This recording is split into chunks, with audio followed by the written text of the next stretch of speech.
I spent 3 hours auditing a Codehawks contest live with 6 security researchers so they could ask me questions as I'm going through the process. We could walk through it together, etc., etc. And so, of course, what I did is I recorded all of it and I'm giving it to you guys so you can use it, watch it, take anything you can from it. If you can, take anything from my approach or learn from the questions that the security researchers who were auditing with me asked, I hope that it can somehow help you improve your game and you can see what it's like to dive into a new Codehawks contest from no experience with the code base, no knowledge of what the code base is doing, to finding a first initial lead of a high or critical vulnerability and see exactly what that looks like. So what I've gone ahead and done and in this video is basically put together those 3 hours, cut out and sped it up where it needs to be so that you can see exactly what that entire process looks like. So of course, before we hop in, my name is Owen. Over a year and a half ago, I founded Guardian Audits. And ever since then, we've uncovered dozens and dozens and dozens of critical and high vulnerabilities. And throughout that whole process, I've easily spent over 2,000 hours at this point auditing smart contracts. And everything that I do with the videos that I put out is with the goal of helping you become a much better security researcher, blockchain engineer, whatever you're looking to be in a fraction of the time. So with that out of the way, let's go ahead and dive into this live audit.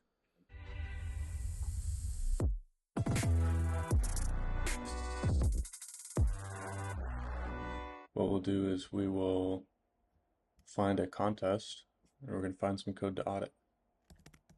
So let's see. Let's see what audits are going on right now. You can try the $1 million one. Yeah, I mean, let's do it. I was Six days. joking actually, but We'll do it.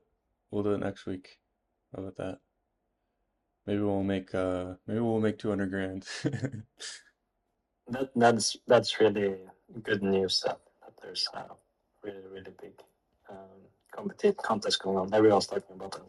Yeah, 100%. Yeah, I think this is probably the biggest. I think there was the OpenSea one was 1 million. I think this is the biggest I've ever seen at least. So that's pretty cool. I don't know too much about zero knowledge proofs, so I don't think I'm gonna be getting any of that pot, but I'm excited. I wonder if somebody will take over C Michelle.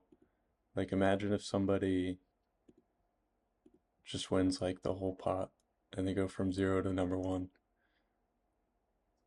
Yeah, I saw that Watchbug is up there on number 2. He overtook a few. Wow, man. Yeah, and there's like a huge gap. Somebody might be coming into the top 3. We'll see. That is huge. Yeah. All right, so let's see what's going on right now. Asymmetry, AF ETH. That's an invitational. There's Maya DAO. Their cross-chain thing. I think that's what that is. And then there's a mitigation review. These days, Codehawks as well. I have a few, and Right. usually they are competed in a few of them. They are a little bit more beginner friendly, except the Piper compiler one. That one is crazy, but Yeah. Yeah, I like Codehawks.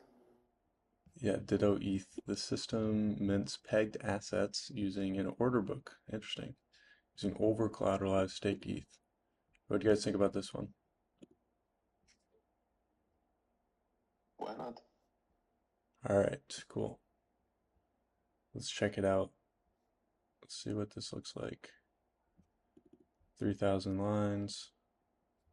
All right, cool. So let's do this one. We'll do Ditto. I'm gonna take a quick break. I'll be back in 2 minutes. Just go to the restroom, and then we'll get started. nice. All right, cool. So let's see if I can touch this.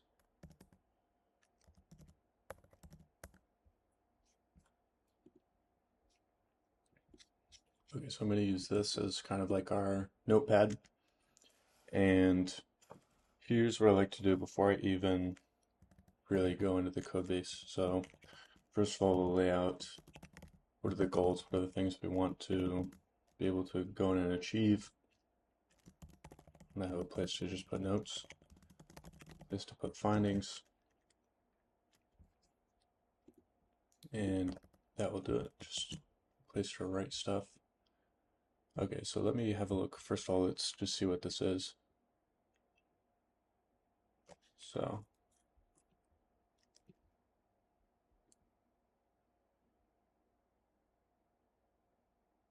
contracts. Where's their README? Okay. Docs right here. Looks like there's these things of orders. It's got a token. So we got staked ETH. There's known issues. Okay, let me read their docs. Let's see this.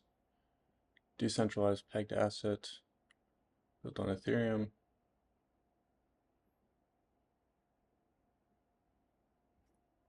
ERC20 tokens that track the price of a targeted asset. So it seems like it's a stable coin for not necessarily the US dollar or anything that you want it to be for. Okay, so Ditto assets providing collateral in the form of staked ETH. Okay, so it's kind of like a DAI where it's an over collateralized stable coin, but it's just not necessarily tracking US dollars. Okay. Okay. I think that's everything. Okay, so goals. I want to start off by understanding how do I mint these pegged, I think they said Ditto tokens or something. Ditto tokens, the pegged assets. One thing I'm interested in is how do I determine which asset I'm pegged to, like what I'm minting.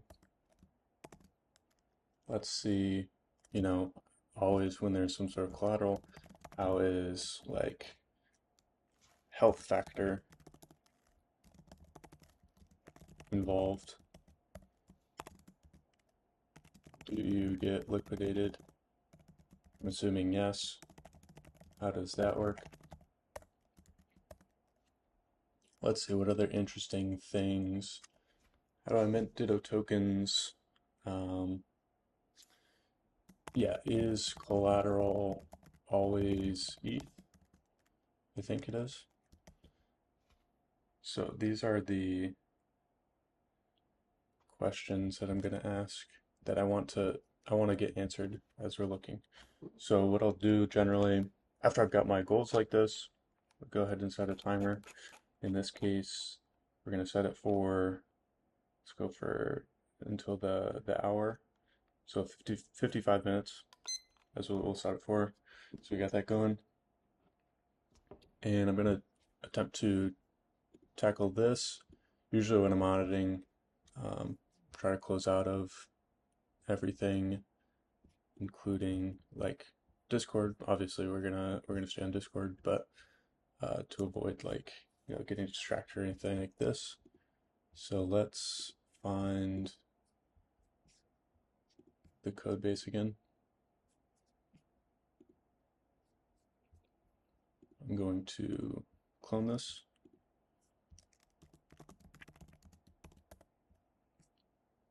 I'm gonna pray that IntelliJ behaves and it's able to index this.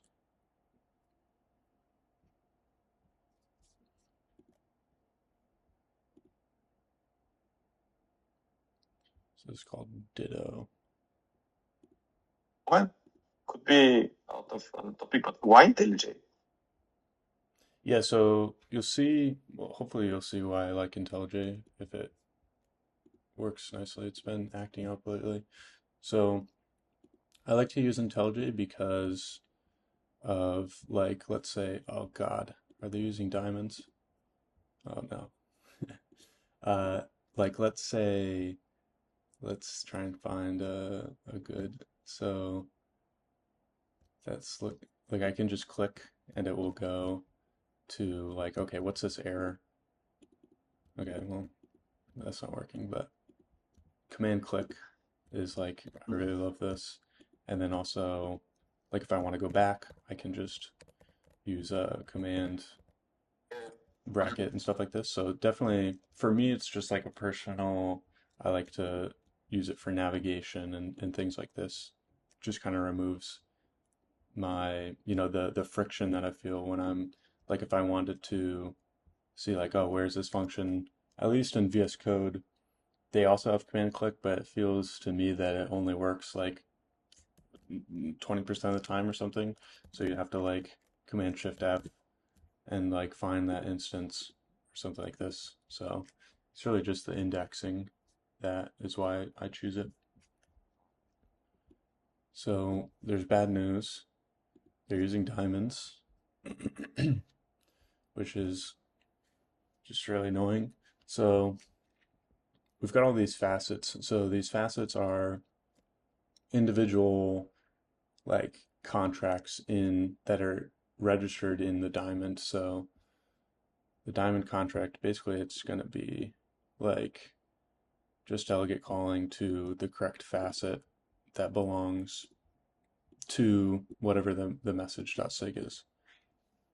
So I'm going to try to ignore a lot of the diamond stuff and try to understand more of the interesting things. But of course, there's issues that could arise with the diamond stuff. So my first goal, let me find that MD. How do I mint Ditto tokens? All right. So let's see. There's a lot of stuff going on here. Let's see if they have, I know they have technical docs, so maybe they have a nice little guide.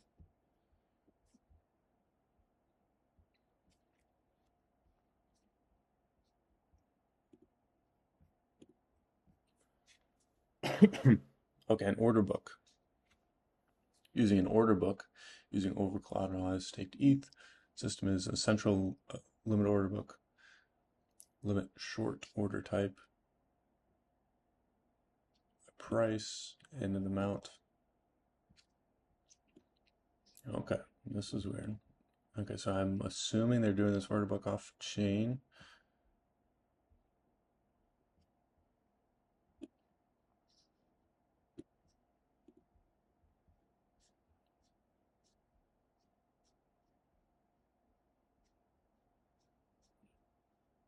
All right, so I'm gonna look for an order book.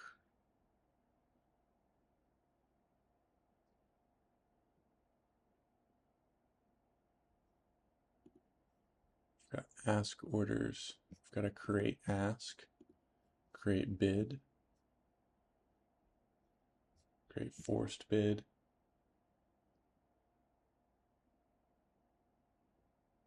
exit short.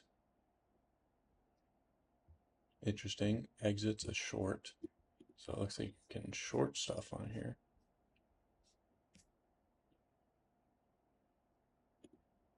Orders. So we've got cancel bid, cancel ask. So you can cancel your orders.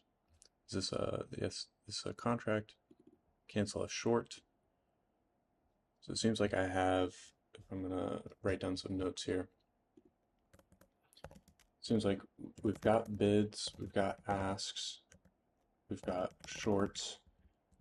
Seems like all of these are within their definition of an order. Cancel order far from Oracle. Weird. O is order types, obviously.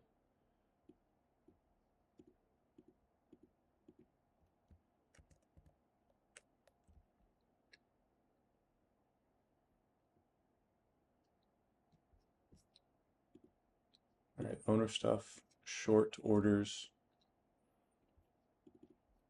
So they've got an idea for limit orders that I think will get triggered at this price.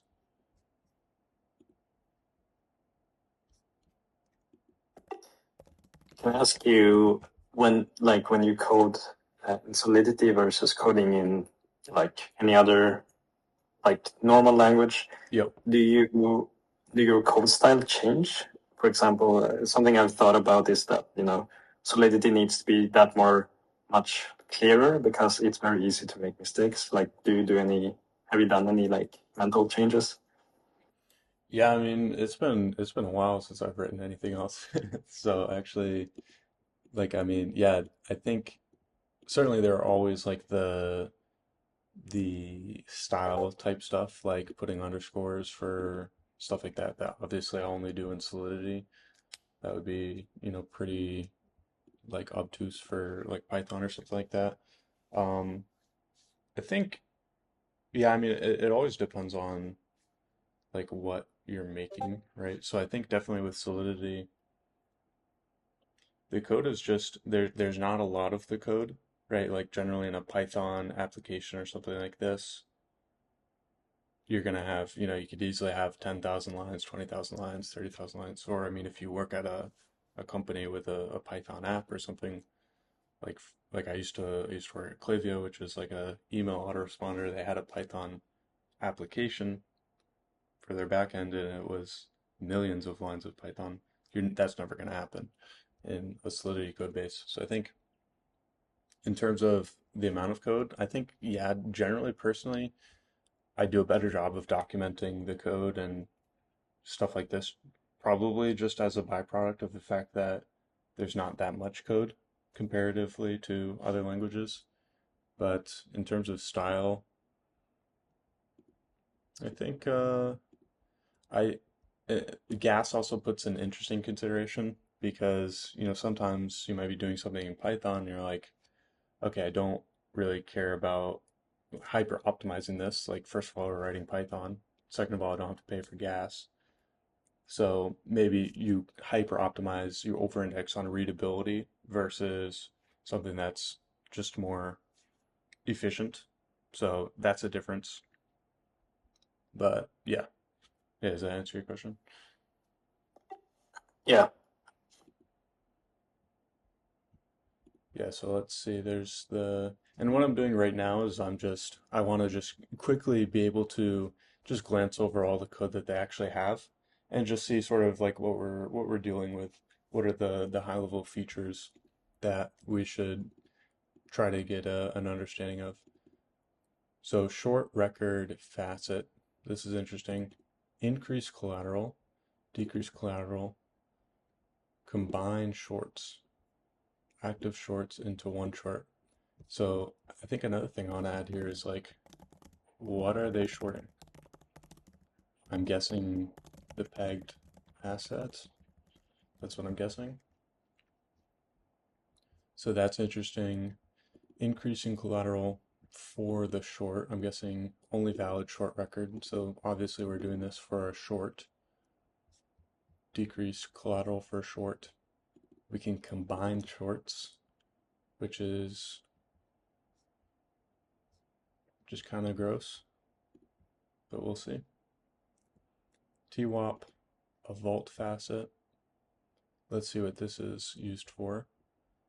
Contract that owns all of the ETH and ERC20 tokens for the entire network. So it sounds like funds are actually going to end up in here and they'll just be moved around from other facets. Probably calling this so only valid asset. So it looks like anybody can call this withdraw ZETH. So what is this ZETH stuff? ZETH, carbon ZETH.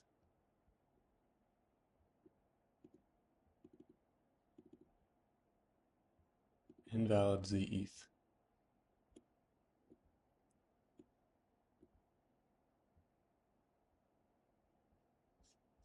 Interesting. What is ZETH?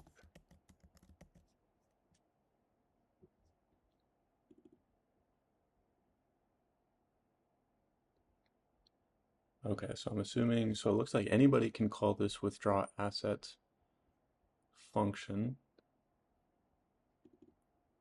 mint.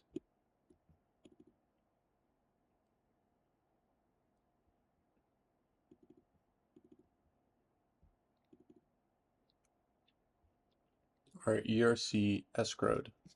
Here's another thing. ERC escrowed. What is it?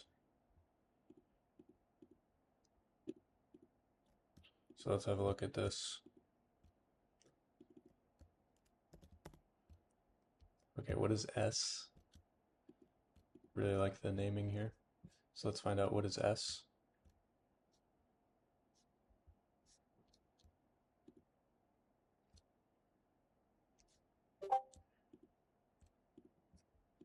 IntelliJ is failing me.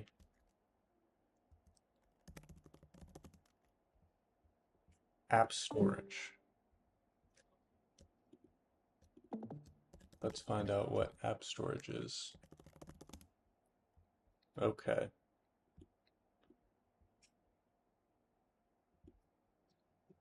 There's a lot of stuff here. All right. So it looks like, holy crap. This is the storage for the entire application. So admin stuff like this, flagger ID counter, token ID counter. Okay. Okay, they're also, okay, so it looks like they're like pretty trying to hyper optimize this. This is probably going on mainnet. They're trying to pack these into, certain storage slots. ZETH to Vault. Okay, so it seems like ZETH is a defined token address. I wonder if that's maybe that is something in here in this tokens, maybe that's one of those. And then there's a vault that corresponds to it. And that's seemingly what you deposit into the vault. And then we're going, okay, so there's a number for a vault, and that corresponds to something like this. There's vault bridges. That's interesting. Then we've got a mapping of the account to the vault user type. All right, so there's a lot of stuff going on. So here's our order book. This is related to these. This is how these are stored. We've got the bids, the asks, shorts, short records for whatever reason. So the difference between shorts and short records, this is just asset to, so for every asset, there's an ID that goes to the actual order. Now here for every asset, there is a mapping of the account to the ID to the short record. That's interesting. So it seems like this ID is on an account basis. Yeah, this is almost like we probably need to visualize it, I think, because there's so many like mappings everywhere. Especially that one is like a map inside a map inside a map. Yeah. There's literally 1, 2, 3 here. So what we should be seeing when we look at the short facet again, we should be seeing per asset, per account, and then per account has an ID. So let's see. Can I find that facet again? Short orders facet, short record facet. So I'm giving, let's look at increased collateral, for example. Asset, we've got the ID, and then I'm assuming they're using message.sender. So yeah, exactly. So let's have a look at this. All right, I guess this is in modifiers. So let me just pull this contract modifiers. We want to get this on the side.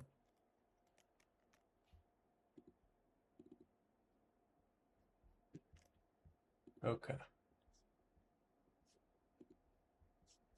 I'm looking for this.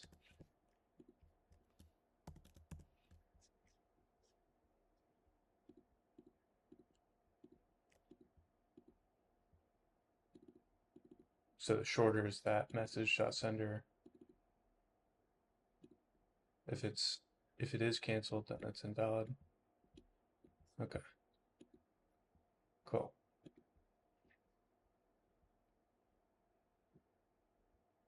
All right, so we've got an understanding here. So this modifiers contract looks like everything inherits from this modifiers contract, which seems a little odd. Does everything has app storage? So what's going on with that? Why does everything inherit from modifiers? And then, so I guess my question is I want to understand, how do we change storage? How does that happen? Where do the S stores and the S loads happen? So let's see. Let's just look at this create ask. So it creates ask order in market. Incoming ask created here instead of, yep, stack stuff. Okay. So we're creating an ask for an asset at a price, the unit price in ETH for ERC sold. So that's interesting. I wonder if this is like a limit, if you're setting a limit, and that's the price I want my limit to hit at. ERC amount, this is how much I am asking to be sold, or I'm selling. So ask is I'm basically putting my ERC20 up for sale, so I'm assuming this asset. And then a bid would be, I'm bidding to fill the other side of this in our order book. So ERC amount is market order. Okay, so there's something I'm noticing right away here is, does this have different meaning, market versus limit? And then, can this get them? Because it seems like maybe the price literally means nothing if it's a market order, or maybe it's like a slippage type thing versus if it's not a market order, it's a limit order, then it would actually probably be the trigger price for the limit order. So that could be a little bit inconsistent there, so that's just something I'm going to note. Order hint array. Array of hint ID for gas optimized sorted placement on market. Those collection of words don't really make sense to me. A hint ID. Okay, so for sorted placement on market. So I assume we will come to see what that means. I'm going to ignore that for now. Just a slight tingling of a red lamp, I guess, if you could optimize the sorted placement in the market. I don't really know what that means, but could you also manipulate that, I guess? Would be one question. Yeah, absolutely. Like, is this, especially because it seems like, right? I mean, it seems like anybody can call this function. So first of all, anyone can provide this.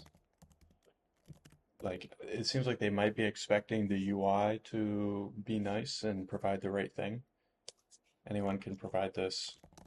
What if they don't provide the right thing? So yeah, anybody can specify the ask that they want to create, but then this order hint array seems like it's something that's like just helping out their system. But of course, what if I just give the wrong thing? So Okay, so ETH is the price times the ERC amount. So it seems like the price here is denominated in ETH. So that's something I'm going to note. Seems price is denominated in ETH. So this isn't like the canonical USDC price or USD price.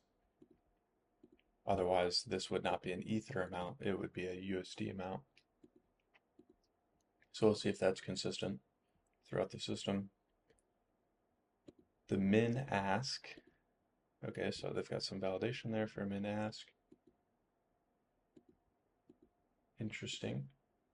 Interesting. Just based on that, I'm just thinking max ask.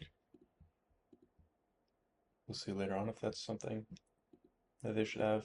Okay, so ERC escrow, that's where we'll see this again. So if my ERC escrowed is less than the ERC amount, insufficient ERC escrowed.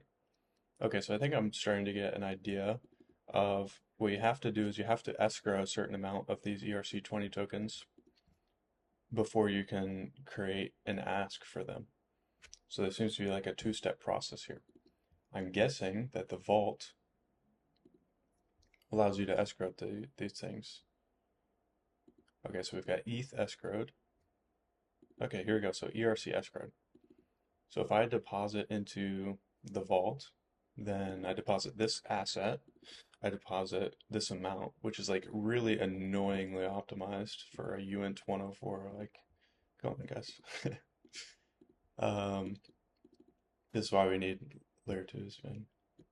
So deposit asset, burn from. So, okay, so immediately I now know that this asset, this is not like wrapped ETH or something like this.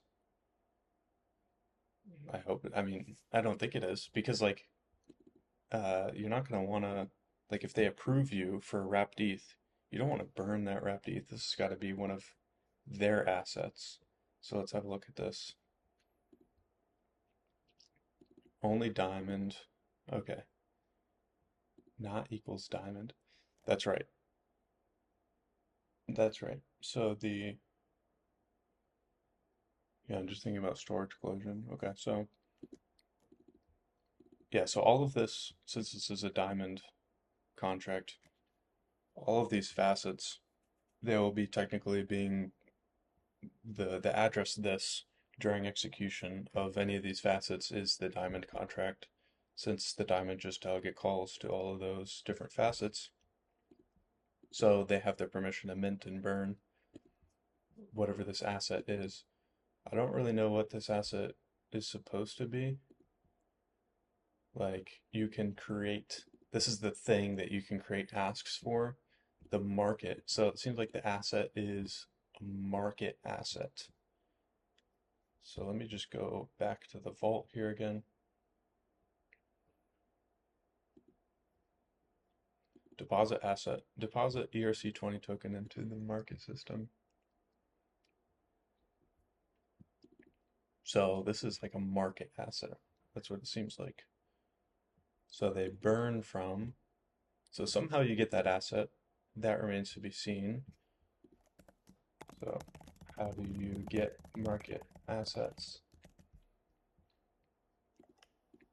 Is the is Z ETH like is it paid to the ETH and that is what you can withdraw?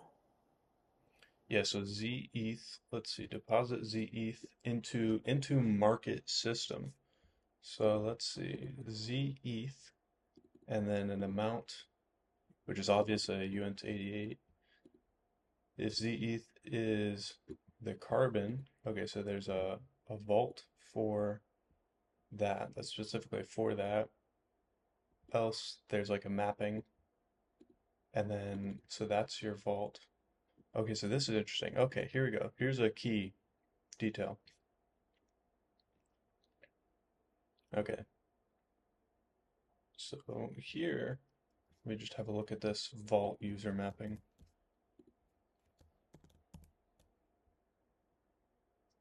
Okay, so it's from the vault to the account to some type here. So when you deposit ZETH, your vault balance of the message sender, your ETH escrowed, gets implemented or gets incremented. And we burn your ZETH. Let's see where this is used.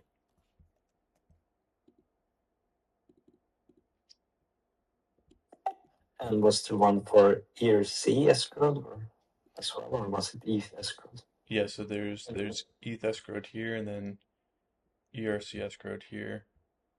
Let me see, I can zoom in a bit. Okay, cool. So we want to understand what's this ETH escrowed.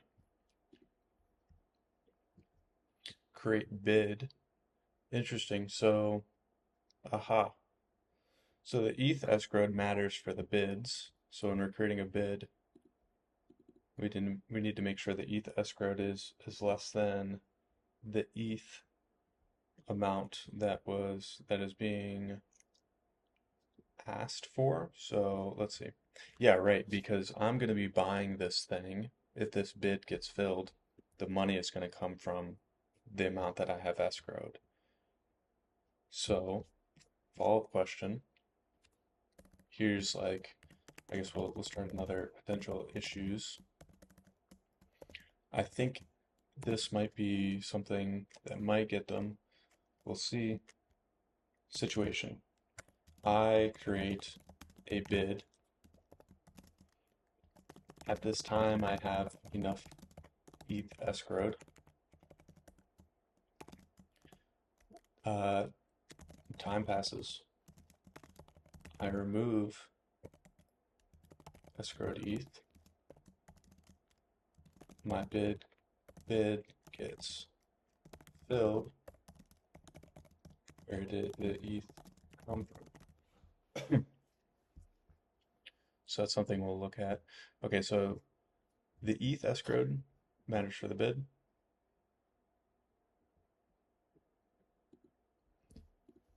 And then the ERC escrowed matters for the ask. Okay, so then the question just becomes, when I withdraw ZETH, for example, we get the right vault. If amount greater than, obviously you don't have enough. That seems like they don't have any protection on that.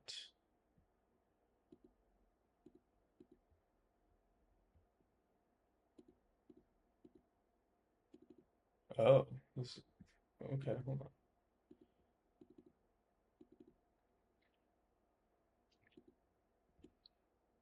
Yeah, I mean, this looks like it might be an issue.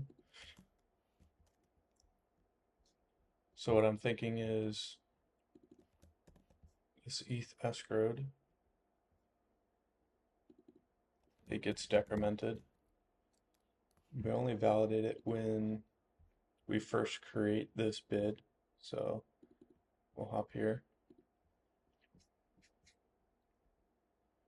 We validate it here. And I'm guessing the bid doesn't, for example, if it's a limit, like not a market order, it will stick around. It won't get filled immediately in this transaction. So let's see.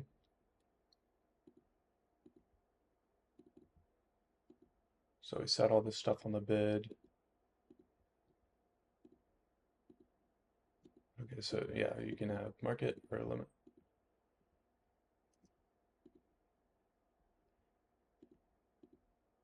Oh, they're actually doing matching at the smart contract level, which is surprising.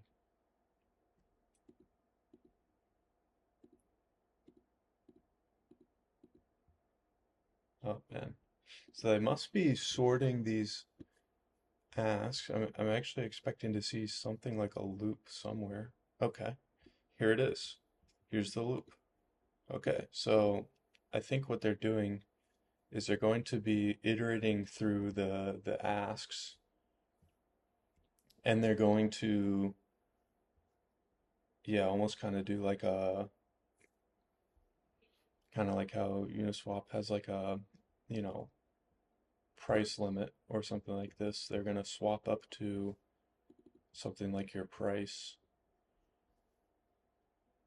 Oh man. This I'm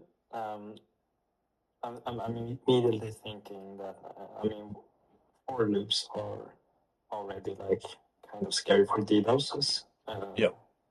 Like wild true loops, and this seems awfully nested as well. Like yeah, I'm smelling a lot like a lot of code from here. Yeah, no, that's a fantastic intuition. I think there is exactly an issue just like that with this. So while true, let me just confirm they're getting the lowest sell and they're going sell by sell. So let's just draw this out so we can visualize it. So I think they do have an issue here. Let me find where, okay, right here. So here's what they're doing. I need to be able to zoom in. Okay. So they have, let's make this a little bit bigger. They have, they're trying to do an order book, which is better done off chain, at least from what I've seen thus far. So when we have an order book, we've got bids and we've got asks. And we're trying to just match these. And so with an ask, like they're let's just look at, a bunch of like limit asks. So there's a bunch of asks. Let's say uh, price goes down here. So the asks up here are at a higher price. And I suppose I'm gonna represent asks like this, like little bricks or something. And each ask has a certain amount of like size or quote unquote liquidity. So let's say this ask has a liquidity of 10 ETH or something like this. This ask has, something like 5 ETH.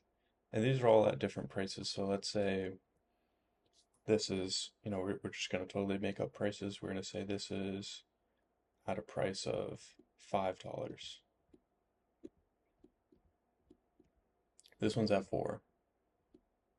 Then at 3, there might be increasing liquidity people who are looking to get filled. Maybe there's like 15 here. And let's say this is where the current market price is at like 2.5 or something like this. Now, if I come through with a bid, what they're doing is they're saying like, okay, let's say I have a bid, it's a market bid to, let's say I want to buy 20.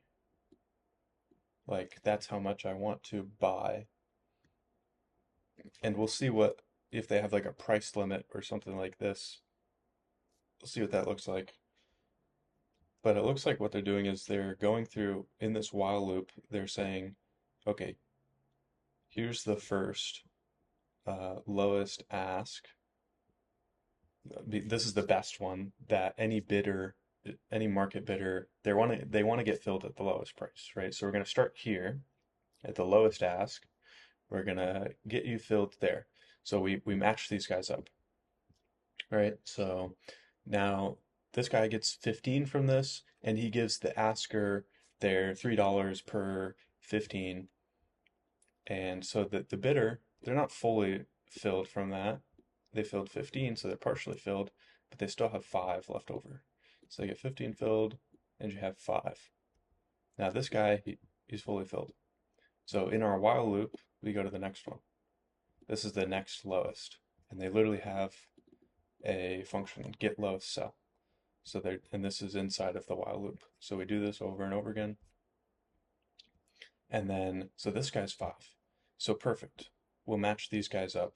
and then now this guy's completely filled, this guy's completely filled, and voila, that's, I think, pretty much what they're doing. Now, the issue that we just pointed out is, okay, well, this is done in a loop, and there's like a lot of stuff in here, and there's even like internal functions, there's memory getting allocated. This seems expensive. So what I could do as an attacker is, let's say this is what our asks look like.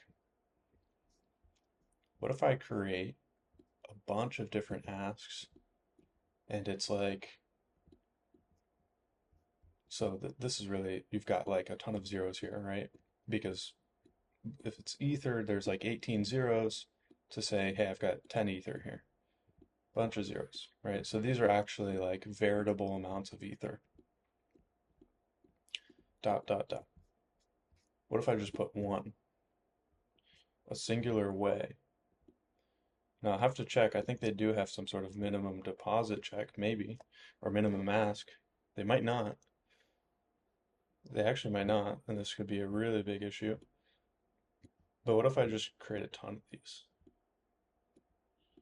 And they could all be at like, pretty much the same price. This means now if I come through and then maybe there's a real ask here with like 20 ETH with, the appropriate amount of zeros. All of these are all trivial amounts. These are essentially worthless. So if I come through with a bid,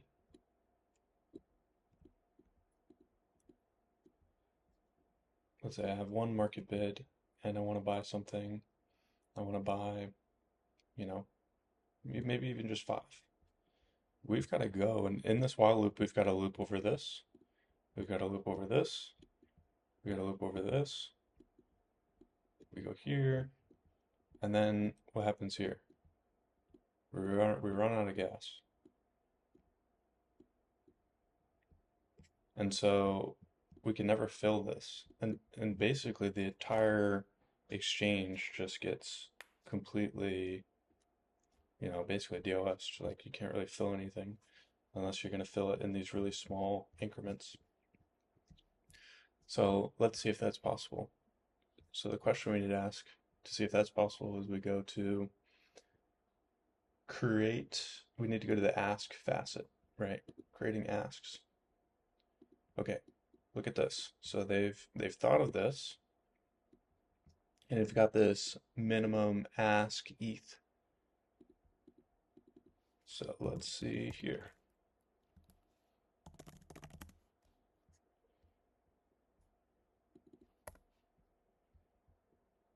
Okay, they get the app storage.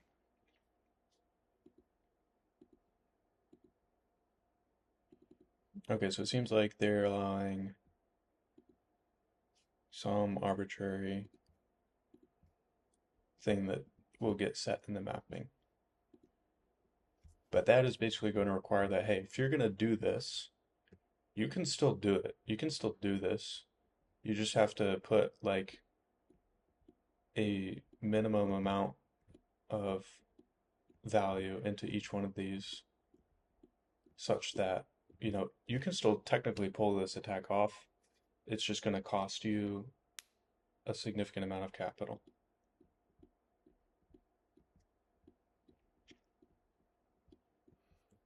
So that still might be like a veritable issue, even with this minimum. So maybe, even like a warning to say like, hey, you better keep an eye on manipulation because it might actually end up being profitable if I had some sort of strategy. I don't know, even with the shorts that they have on here, can I like allocate a certain amount of funds to basically shut down the order book somehow? Yeah, that's just a question that, yeah, something, it's a knob for sure. So I'm thinking like worst case scenario, like there's an attack vector utilizing this. But even in the best case scenario, so to speak, would it really manage to do all of the matches? Like, I mean, it can still like fail under load, right? Like, it can just be a lot of asks and bids and Yeah. yeah. Yeah, let's have a look at this. As painful as it looks, let's just try to have a quick understanding. No cells left after partial fill. Yeah, there's just so many edge cases. This is really just not something you want to see implemented in Solidity. This is something that, you know, is probably like most protocols that try to implement like an order book, they do it off chain, and then you would just have the settlements happen on chain that a keeper is able to, you know, make the settlements. And there are ways to make that trustless. So And also like having this order book on chain, I mean, front running issues, right? yeah, it's another great thing to consider. So yeah, definitely if I saw somebody was about to get filled, maybe you can front run them and you can eat up the liquidity that they're about to use, and then you cause them to have to get a match with somebody up here. And then now all of a sudden they're getting a way worse price because I ate up all the good liquidity. So let's see. It's like if the incoming bid is at a greater price than the lowest price, then it seems like we actually do it. Else,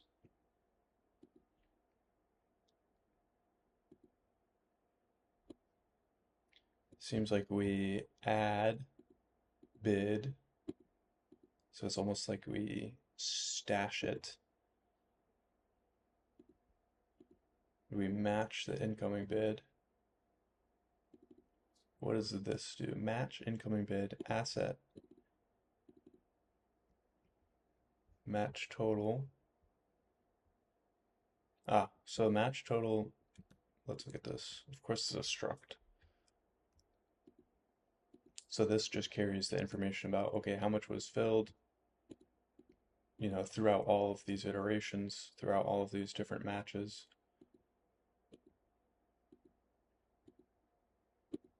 Rates queried. Save gas matching. Interesting. So a lot of stuff going on there. And of course, another huge function.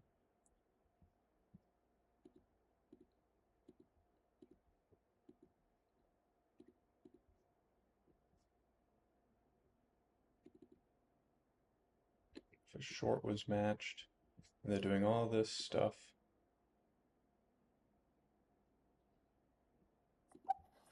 So something that me and Evie don't realize as well is when you have a function like this, it becomes really difficult to unit test it properly. Yeah. It can fail in a bunch of different cases.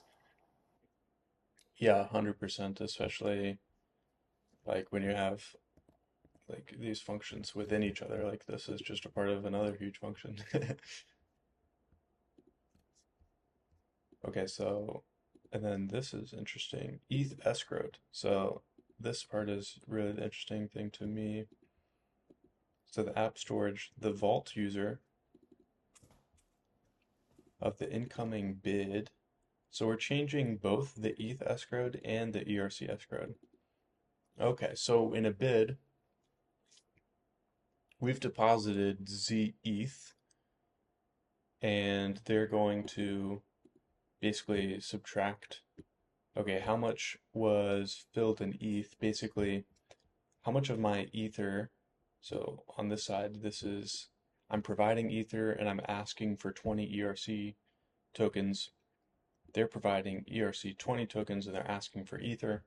So with this the bidder, they are paying ETH from their escrowed account, and then they're receiving ERC 20 tokens, which is what they got from the bid. they're receiving that into their escrow account. So it looks like they're never actually transferring tokens. They're just like, this is actually pretty interesting. So everything in the vault, like literally when I open a bid or an ask, all of those tokens go to the vault. That's what it seems like. And then they actually never leave the vault. Even when my bid or ask gets filled, the only thing that changes is my ETH escrowed and my ERC20 escrowed. So that's interesting. And I mean, I think that's pretty good. I mean, it minimizes the like external interactions that we have to make and things like this. It might even make things easier to, if you wanted to support tokens with callbacks or things like this, you might not have to worry about that. So I'm going to ignore all of this logic because it seems a little bit more deep than what we need to understand at this point, but I think this was important to see. So let's go back, and that will just happen every time at the end of a bid match algo round. So this is interesting. All right, so that's all we're going to look at for the bid match algo. We don't want to get too much into a hole. Okay, so I mean, I pretty much understand, like, you're just going to get matched if your price is, something that could be fillable with the lowest thing. If it's not fillable, it seems like they just create another bid for you that I suppose will sit as sort of like a limit or something like this. So that's the bid side of things. So that is, I guess we've looked into bids. So I guess the biggest question I still want to ask is, how do I mint these Ditto tokens, these pegged assets? What's up with this?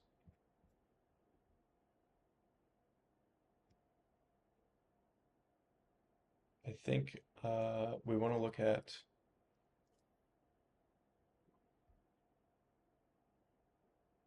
it's almost as if they lied to us. This is not what I was expecting from this protocol. I was expecting something like DAI, where you just put down collateral and you mint some sort of stable coin. But I don't see that. So I think it might be helpful just to quickly look at their documentation again. So after having a quick look at the code, usually it's nice to go and look back, and then now we can understand things at a deeper level.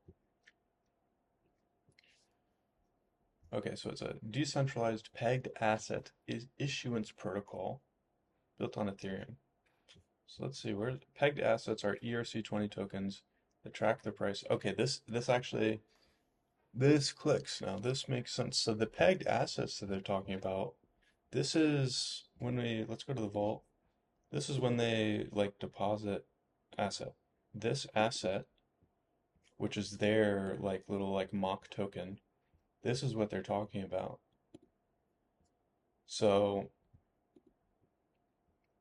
I still have to answer the question of, okay, how does this stuff get created? And it looks like this Ditto contract is how that happens, but that makes sense. Pegged assets are ERC20 tokens that track the price of a targeted asset. Users can mint these Ditto assets by providing collateral in the form of staked ETH. This enables users to get price exposure to pegged asset. Users will be able to deposit staked ETH onto the Ditto ETH exchange to enter a long or a short position against particular pegged assets. They can earn yield in the form of ZETH, which will come from the staked ETH.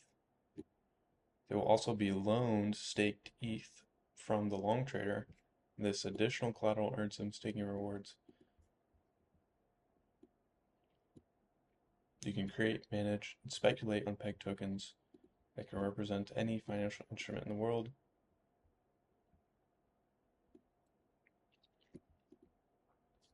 Okay, so there's a bit going on here. So you have these like synthetic assets that you deposit into the vault, and then you can essentially like trade them on their order book that they've created. And those trades will just get settled, and they'll basically just manipulate the storage of the escrowed amounts for your account. So that is making sense. I'm interested about the creation of these assets. So I think we want to look at Ditto.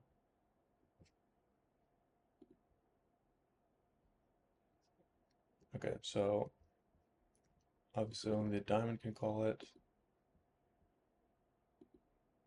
We're minting. So what is this? Where do we use this? Is there any Ditto dots?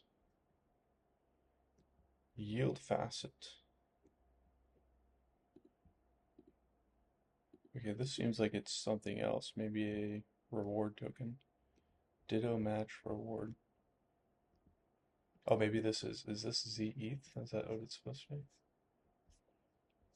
Let's see.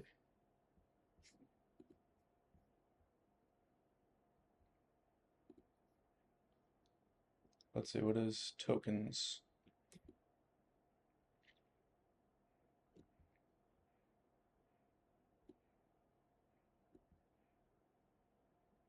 Okay, it's a DAO token. Okay, so we can ignore that. It's not too interesting. So it looks like the asset. This is meant to be used for ZETH.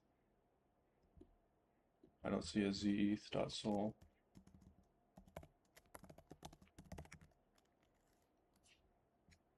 I don't see that.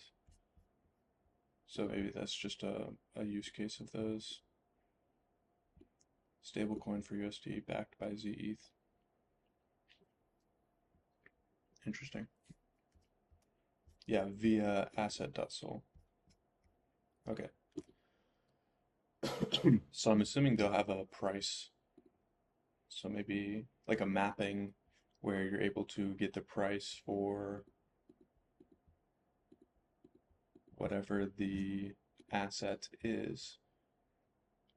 So that should come up when we're creating bids and asks. Let's see, anything about a price here? Price is the price that you provide. That's also kind of like, you know, yeah, it also seems like the price that I give actually, this might be, this could be good actually. Here's an idea I just had. So when I'm creating an ask, they have this validation that there's the minimum ETH here. Now this is based on this ETH that gets computed right here. The price, however, is user defined. And so let's say, you know, this could be my limit price or something like this. And there's no validation that the price is like a reasonable thing from what I can see. So what if my price is literally one way and then, oh no, that would just make this thing smaller. We want this thing to be bigger. So what if I make the price a huge number? I think this will actually work. So let's see. So we've potentially turned a medium into a high with this. Maybe even a critical depending on what the argument is. So they have validation to make sure that you can't just, you know, do these one-way things. But the validation is based on the price that I arbitrarily provide. So what if I say I want to open an ask and it's a limit ask? And the ask is that when the price goes to something incredibly high, so, something that it doesn't even have to make sense. It could just be a really large number. That's my limit for my ask or something like this. Now, multiply that by the ERC amount. Well, I'll just put one way. And so these multiplied together, this might actually get around this minimum ask ETH, but I'm getting away with only having to put down one way, and that one way is what will get subtracted from my thing when I create this ask. So of course they're gonna run the cell match algo, and then of course the price for my ask is going to be greater than whatever the highest bid is, of course. And so what will happen is it will get, left over as a bid since they can't match it. So I can do this a ton of times, right? And then I can just effectively do the same thing again and again and again. And now I've gotten away with only putting down one way for a ton of asks. Now, the only limitation here is that these are now all at some ridiculous price. So there's going to be all the reasonable asks down here, which are at a reasonable price. Maybe they're at like $20 or whatever. These are the ones that are going to get filled first. So it's not as high impact as you might think, but that's interesting that the validation is dependent on a user-defined input. And so, yeah, when this is computed, it's just kind of arbitrarily based on the price that's given. And so, yeah, I think a stronger validation would just be on the straight up, yeah, I don't know. So that's something to note. But okay, so our 55 minutes are up. I think this code base definitely ended up being a little bit more involved than I thought it was going to be. They've got a lot of stuff going on, a lot of different features. But do you guys have anything that we should look into before we wrap it up on this code base? No, it was really interesting following your thought process. Great. Yeah. And I think what we'll do is next week we have another session like this. Hopefully we'll have more time. What we can do is we can pick up with the same code base so we can go a little bit deeper and find some more interesting things. Right now we were just trying to get a grasp on what this code base was doing, like what's all the code. There's a lot of different facets here. So next week we'll try to dig in and find some more interesting stuff. But yeah, that's really just like even the first couple of days usually during an audit, I'll spend probably not even looking to find issues like as aggressively as we were today, but just trying to understand all the different stuff that's going on as fast as I possibly can. And I'll usually spend a lot of time talking to my like the fellow auditors who are working on it with me, trying to get their what they understand about the system. Usually they've, done a good amount of research and they can get me up to speed really fast as well. So yeah, that's just the approach I like to take. And then we've got these goals that we can finish up next time. All right, cool. So let's familiarize ourselves with this code base again. It's been a week since we looked at this.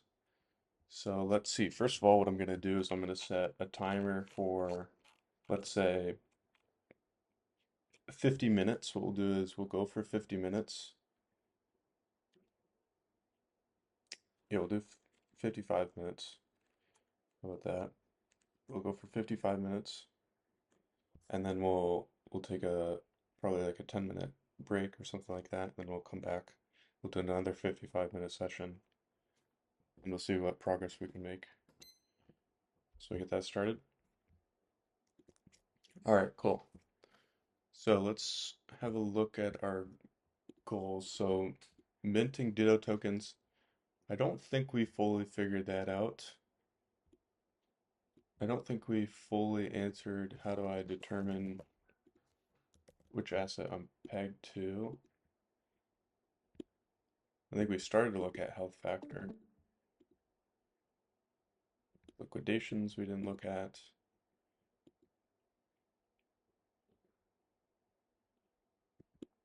What is ZETH? I'm not sure if we figured that out. I don't remember what it is, so we'll rediscover it. How do you get market assets? All right, so we've got all these goals to basically tackle. So what I'll do is, first of all, just want to familiarize myself with the codebase again. So I'm going to do a quick look around some of these files. So we've got this ask order facet, right? Because it's the diamond standard. So we've got all these different facets. So create ask. We've got the facet for bids. Create bid. All right. Okay, and then we've got to actually match things in the order book. Match lowest sell. It's interesting that they call this a sell and not an ask. Settles lowest ask, and yeah. Match incoming bid.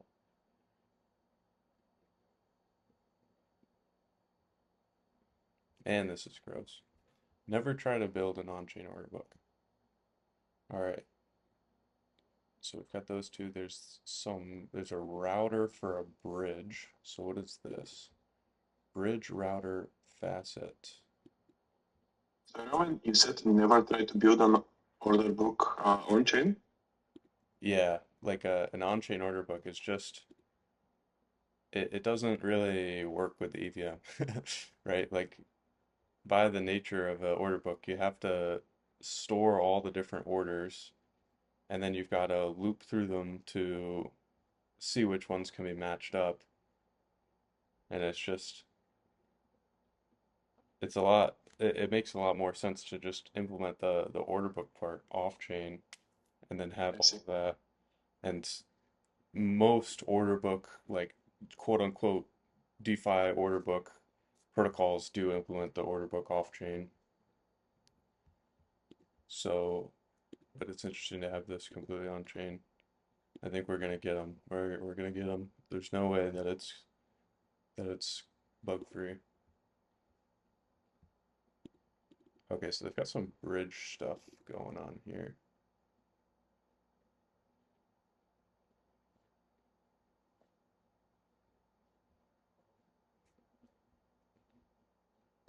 Only valid bridge.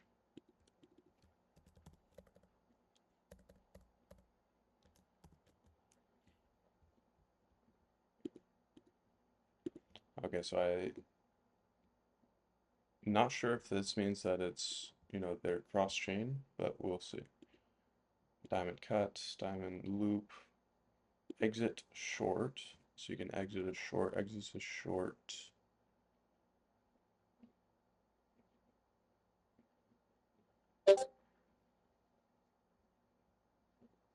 Interesting. Margin call, primary facet.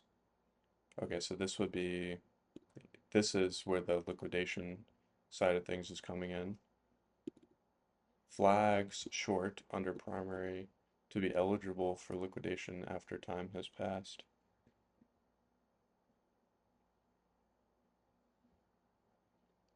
It's really weird. It's like they're trying to copy exactly what the traditional finance approach is, and they're trying to just put that on chain.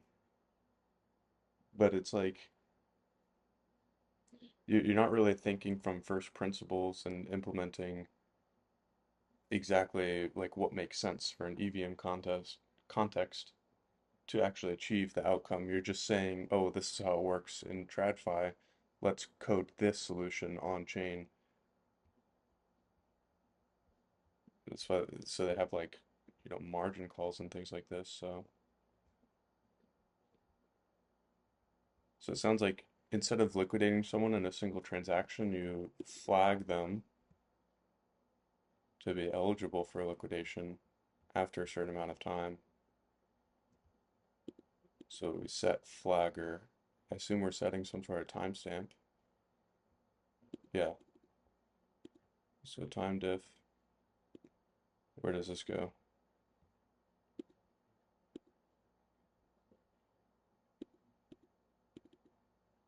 What is the flagger hint? Hint ID for gas optimized. Yeah, and this is just weird. But how do you set the time on this?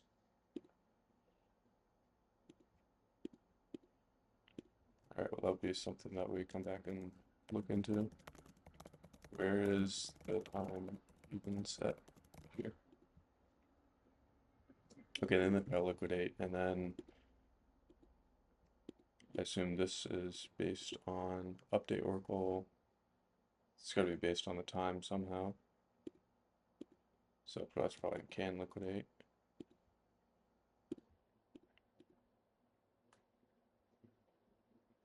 Yeah, they calculate some time diff. Okay. Margin call secondary.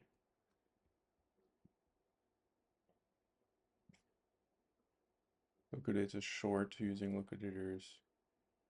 ERC escrowed.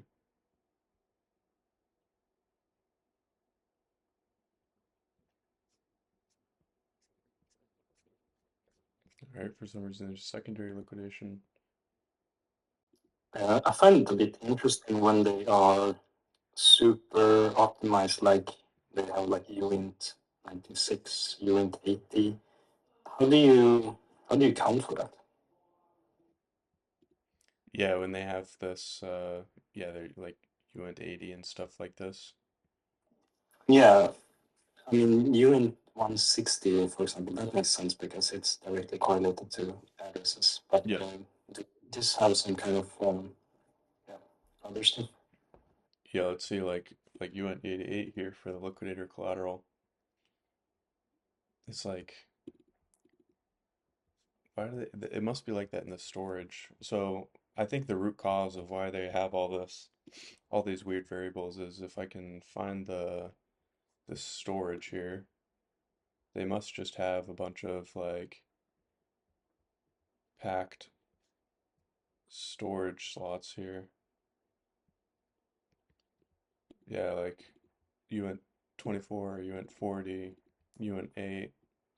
And I'm guessing if there's like some sort of yeah, like a flagger ID as a uint 24. I don't know why the what's a uint 80 thing that we saw? Fill ETH match total. So this match, yeah, they're just trying to like struct pack and yeah, exactly, just trying to be like optimized to the max. I think obviously, so when you see stuff like this, you want to go through and at some point during the engagement, you want to think about what are the ranges of values that can be used with uint 88 and then take that and go back and say, well, is it possible to overflow this with any reasonable input that could be achieved? Or could an attacker give that as input maliciously and cause some sort of overflow. Usually when they're casting or something like this. So yeah, it always adds just another layer of stuff to look into. It basically just adds more different attack vectors.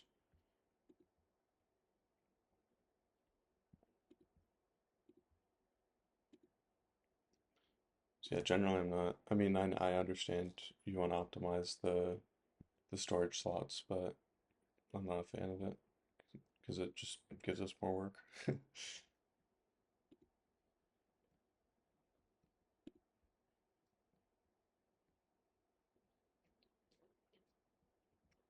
Okay, so orders facet. This one is important. This one is important. The ask orders facet and bid orders facet. Those are the ones I'm most interested in for us starting out understanding this. So seems like we can cancel. So what we'll do is we'll pull up a whiteboard here. What this protocol is doing is it's basically just maintaining an order book and then doing stuff that matters for an order book. So let's draw out, you know, what an order book is. Actually, I think we have, do we have one? Yeah, we've got one. So we've got bids and asks, and it's really just maintaining people putting asks in, people putting bids in, and then if somebody wants to, like, let's say they have an unfilled ask that's just sitting on the order book, this function that we just saw is to cancel that. So we're going to check that the person who's canceling owns the bid, order type. Okay, it's interesting that I'm noticing that instead of just removing the bid, they set it as canceled.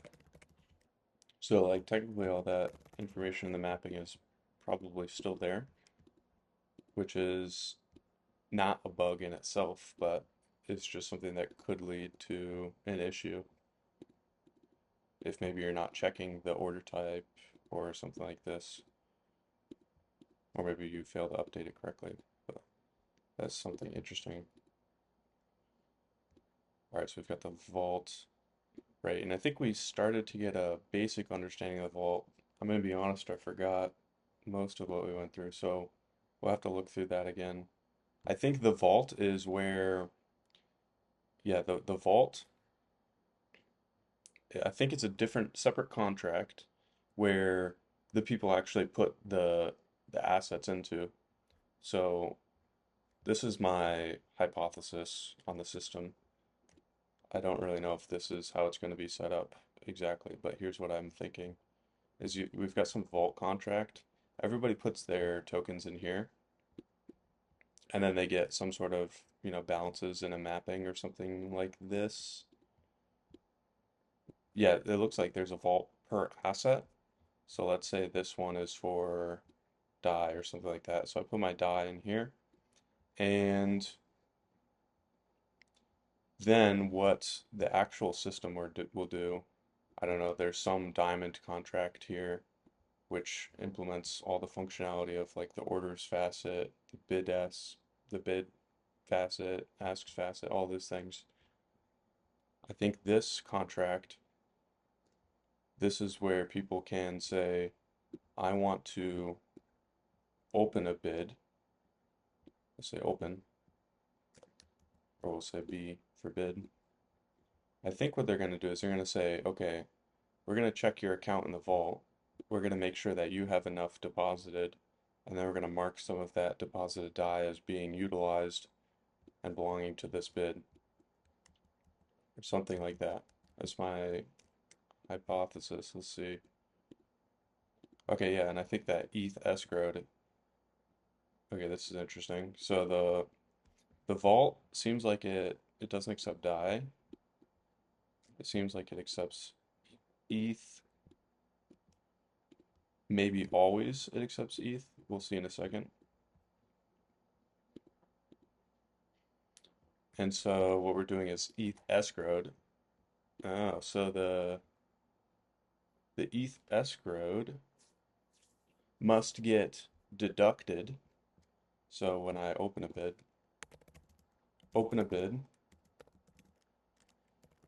ETH escrowed, deducted, and then of course close a bid,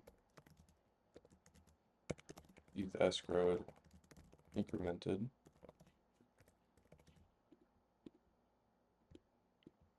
So that's I'm starting to see. And then we've got this, we're going to go to a library and we're going to call cancel order in lib orders.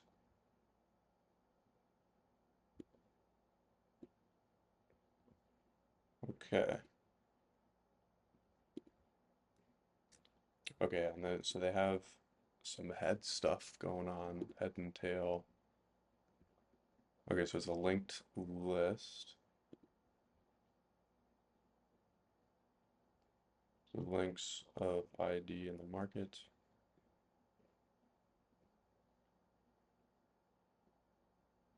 Right. Okay, so let's see. Let's see what they do. Okay. Yeah, so they just said the previous of the next is, yeah, they just do this. Create the links using the other side of the head. Reuse order IDs. All right. This is the type of stuff that I'm not gonna try to get into at this point. But basically, what did I learn from that? I know now that they keep track of orders as a linked list. And then obviously, you know, when they remove them by doing what we just looked at, and then when they add them, they probably just add them to the end of the linked list.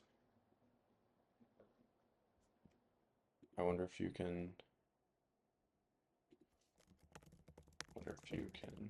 make an infinite linked list, e.g. link the first or link any prior element to the end, and then you have a loop, right? So, okay. Same thing for cancel ask. Last time we did this, we were at the start of finding one vulnerability. It was about when I think when making an ask or a bid, I don't remember which one, you could input ETH price by yourself, and I think they had some restrictions for minimum ETH price, but not for like a maximum, which meant that we could bypass some facet. I think I don't know if we finished that one, but it was we were right here. might be that one. Yeah. Yeah, I think what was happening here is okay. So let's see. Let me find the external function. All right. So for create bid, it is external. Anybody can call it and provide any price. So this is the price that I want to set in the order book for my bid. So these are bids, for example. So if I want to set a bid at this price, or, you know, I mean, more likely, let's say if market price was here, you would be setting a bid, you know, if you wanted to have like a limit order, you'd be setting a bid down here. It'd be like if market price goes down, then I want my bid here to get filled. And so they're allowing anybody to pass any price.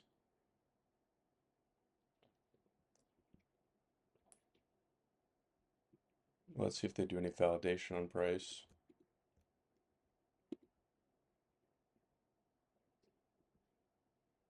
So they're just taking this price. Let's see.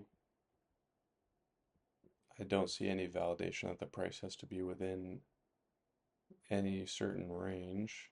This is just for like if you're gonna fill it immediately, I think. Yeah, they're gonna go to the bid match. I'll go to fill it.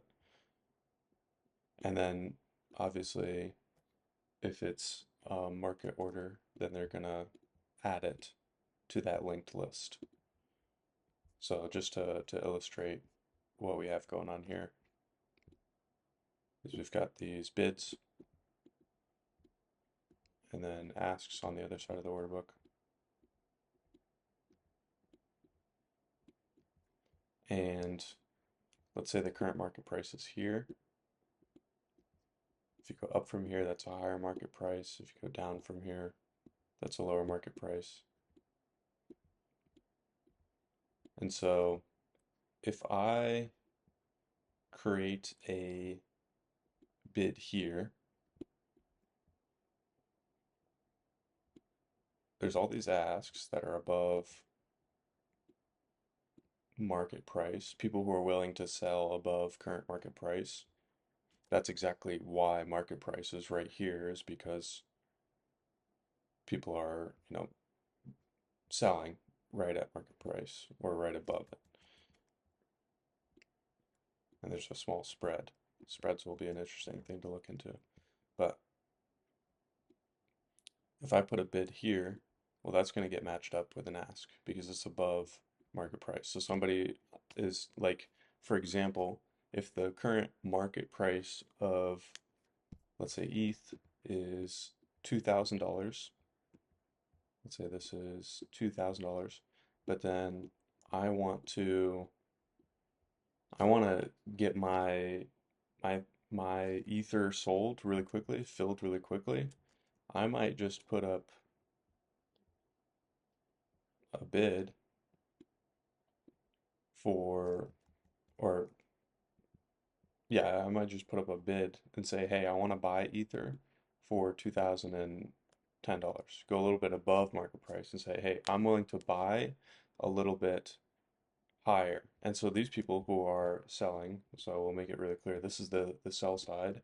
You're asking for a certain amount to get for your ether, and then this is the buy side. You're bidding to buy at a certain price. So anybody who has ether and they want to sell it, well, if I offer to give you uh, a few extra basis points over market price, well, that's a good deal. So you get this bid filled a little bit faster than if I were to come in and say, hey, I'll give you $2,000.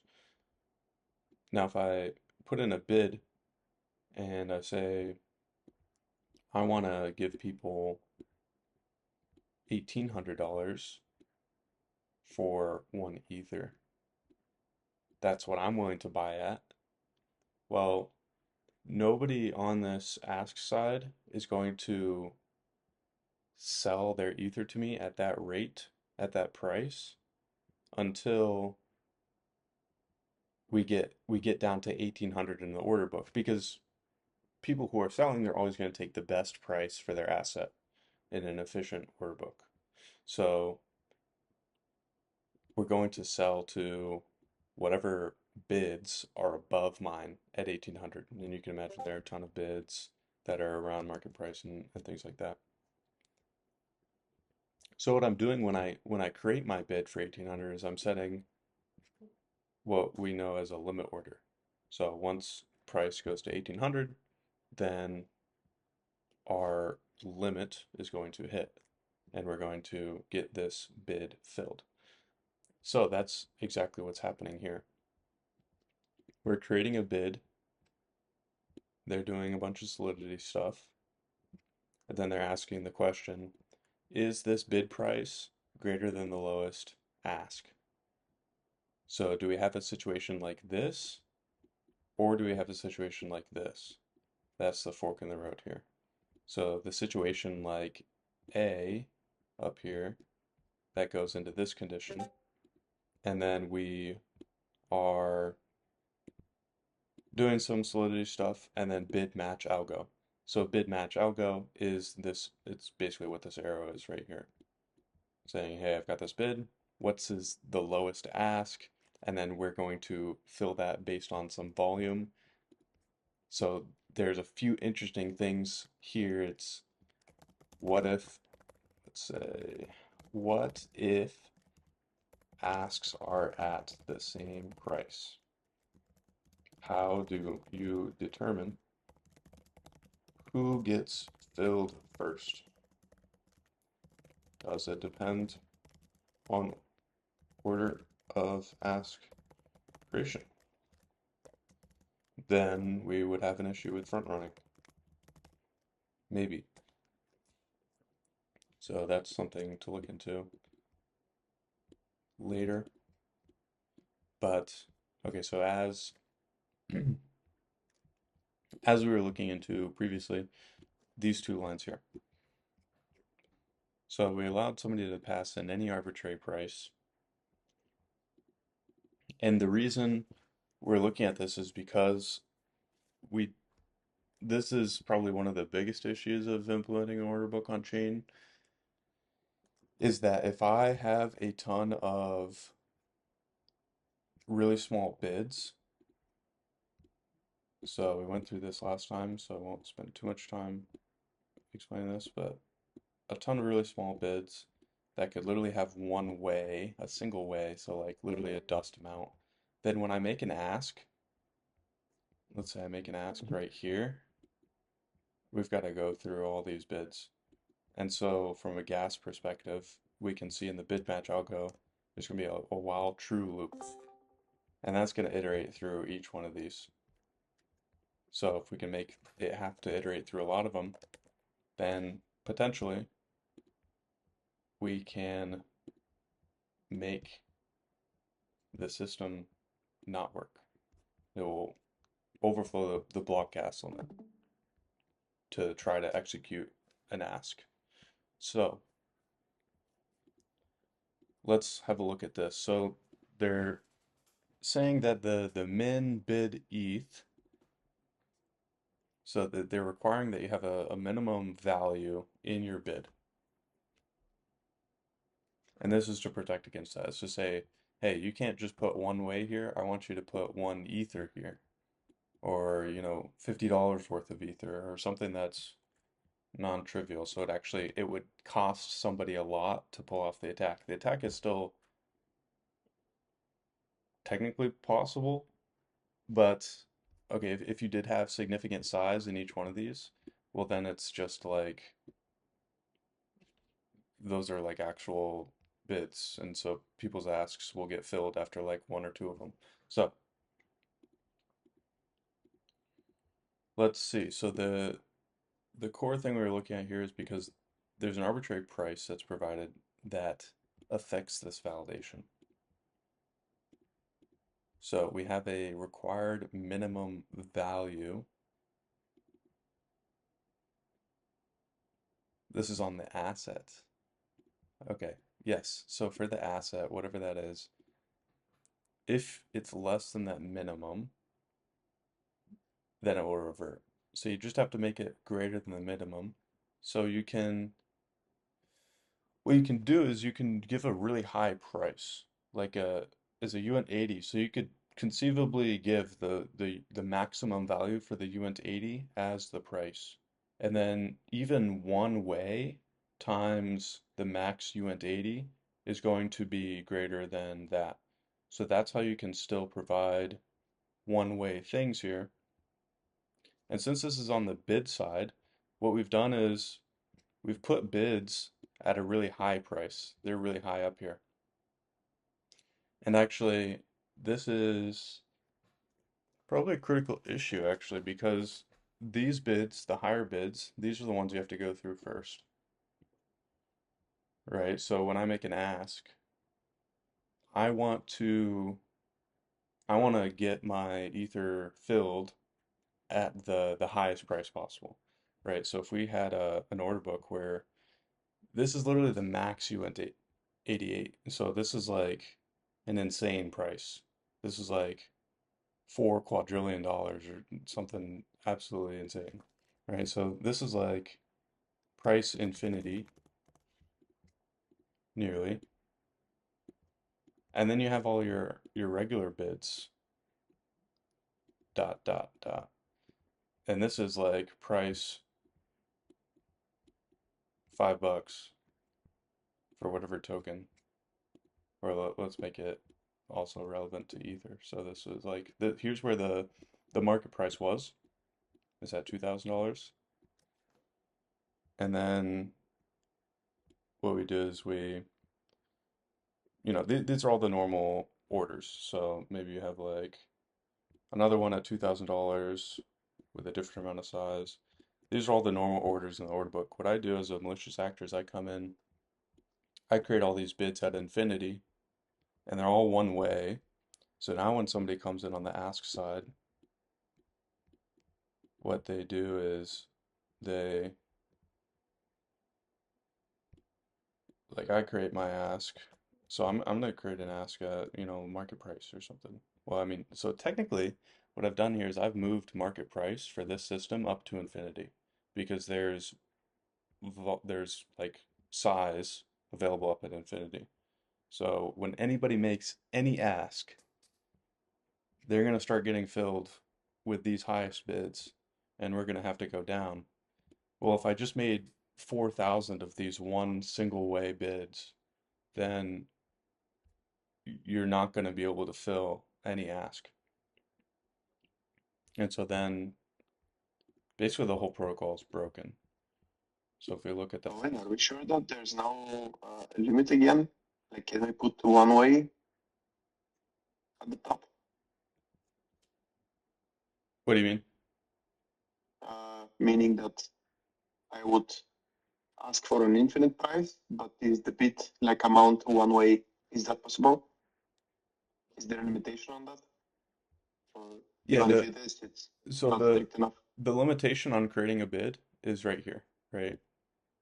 Is this what you're talking about? Yeah, I think so.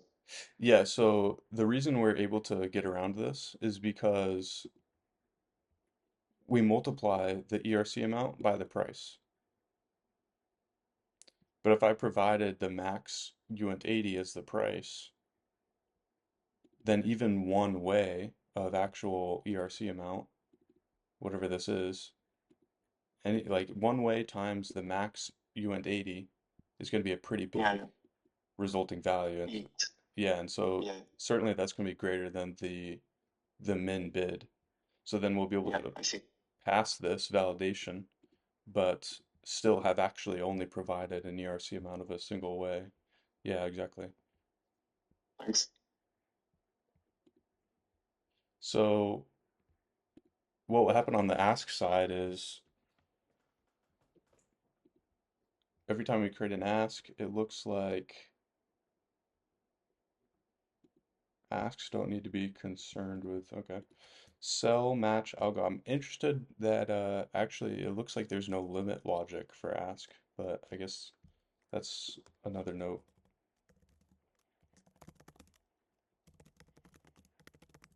Maybe there is, I'm just not seeing it. So this critical issue is a DDoS issue. Or,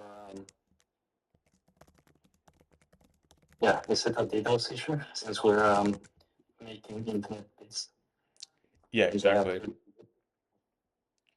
Yeah, exactly. So we're looking through what will happen on the ask side now, and we'll see exactly where the DOS comes up. But so we've got all these bids, we know that. Now let's walk through somebody creating the ask and getting DOSed, right? So I go and I create my ask, and then we come into this sell match algo. And so here's the limit logic. It's a little bit weird that the limit logic is in the matching algo function for asks versus it was not that way for bids, but that's neither here nor there.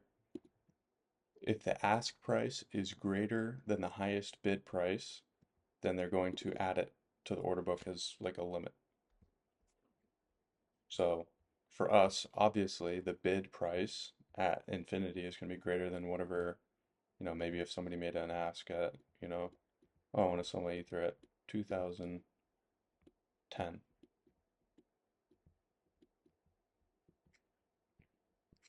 So obviously infinity is higher than 2010. So we're not going to go in here. We're not going to add it as a limit. We're going to go into this while true loop. The classic sign of something being wrong. So we have one big case here and then another case, which is,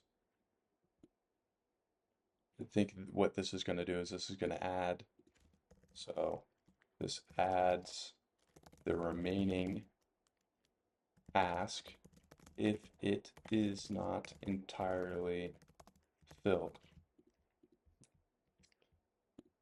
But what we're going to loop through every time in our scenario is this scenario where the incoming ask price is less than the highest bid price.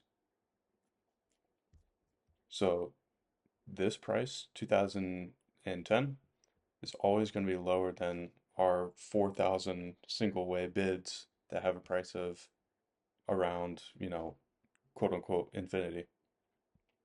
So we're always going to go in here. Consider ask filled if only dust amount left. So let's see, incoming ask, the ERC amount. So this is the size of how much I'm selling, basically, multiplied by the highest bid dot price. Okay, so this is just, they're saying, what's the dollar value of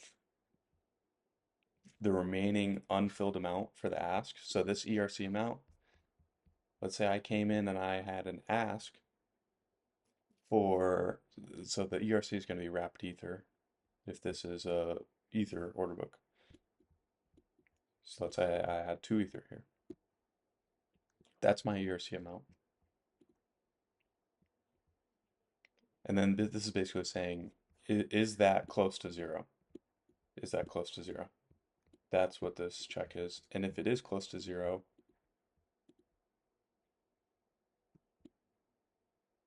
then I don't know, they're doing some stuff.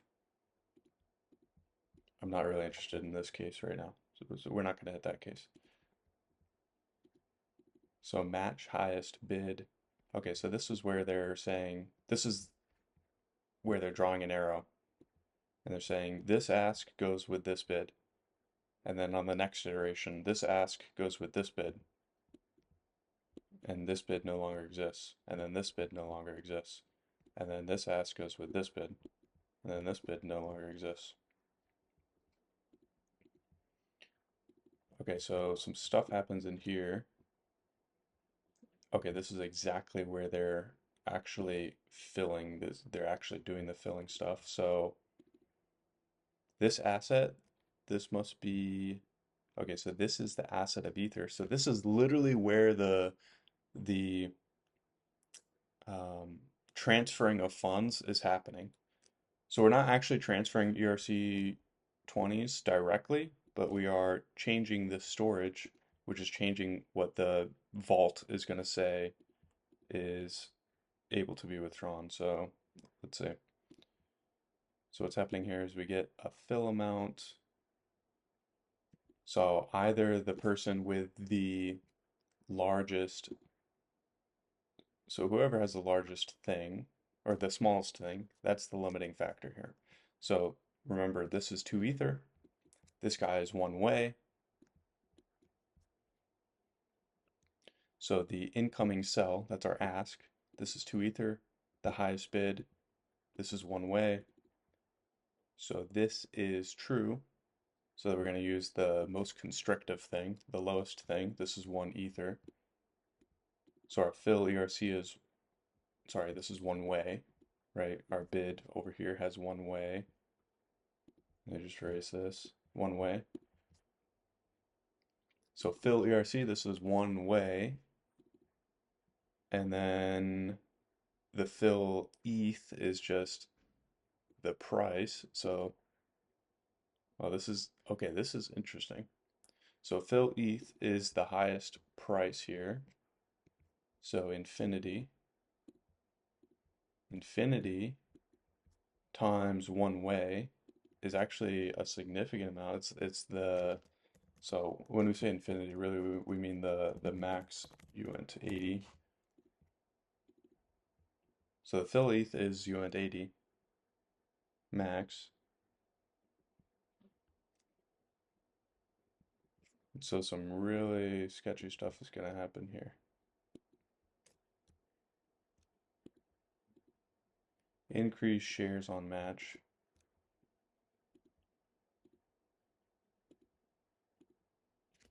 All right, we're going to ignore that for now.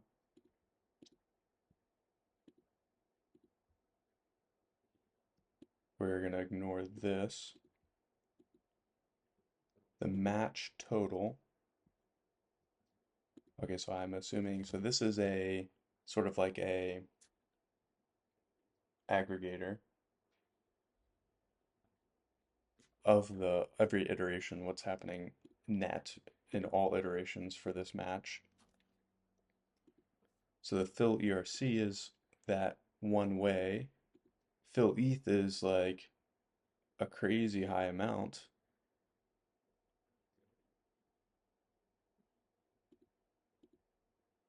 So let's see, so for the asset, which I think is, in our case, going to be like wrapped ETH of the highest bidder, so the person who has this thing, they get their 1 way fill.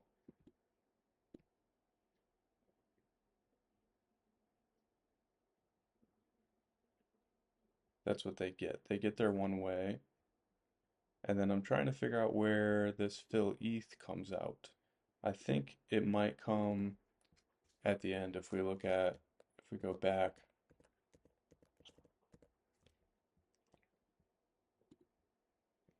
Yeah, so this match totals a thing in memory.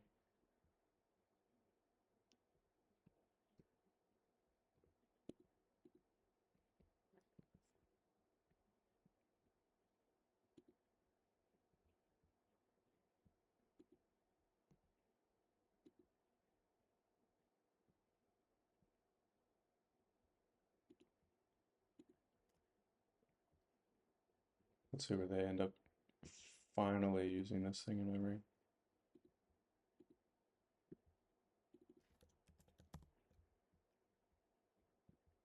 Yeah, so you do that, and then you'd either do, okay, so incoming ask ERC amount greater than, so is there something that's going to be left for the incoming ask?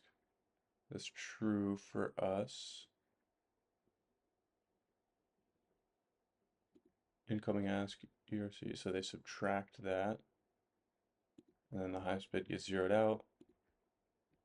They match order, and then they have a comment that says loop, followed by no loop.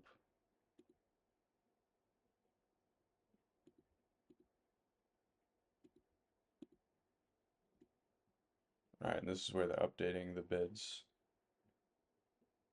So they're removing that bid.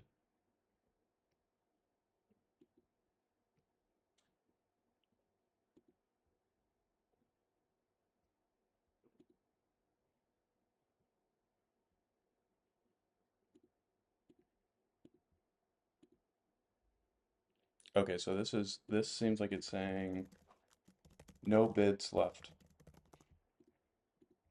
Starting ID equals the tail. Right, so that if the next is the tail, I think that means no bids left. I think. And then they just add it as a sell order, so waiting for more bids.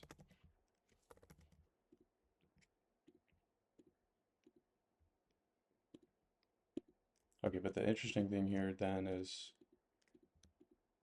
oh yeah, that's just dealing with the linked list. We're not gonna get bogged down with those details right now.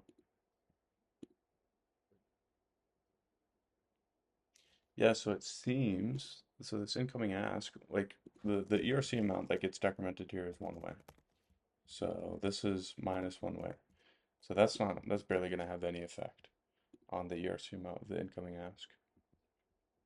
So then we do this, we're not gonna go in here because there's still more to have, and then you're gonna go into another loop. So from the looks of it, either you're gonna continue to loop until you, yeah, it looks like you're gonna continue to loop because this is only being decremented by one way, and then that's what gets compared, also the price, but the ERC amount times the highest bid price, that will never get to zero because you're only decrementing this by one way. This is a little bit, so the fact that the fill ETH is the max UNT 80, and then the match total, so the match total is going to become some huge thing. I'm trying to figure out where the match total dot fill ETH ends up becoming important. So let me see, is it returned? There is no return value. The match total seems to just be passed to a bunch of functions. So I really can't even see how the fill ETH, so like where do we read it, right? So let me look at match total dot fill ETH. Where does this thing become important? So we've got match incoming ask. Okay, so that's where we actually have that materialize. And then what is this function? Match incoming bid. Okay, so that's where we have this. So where do those get called?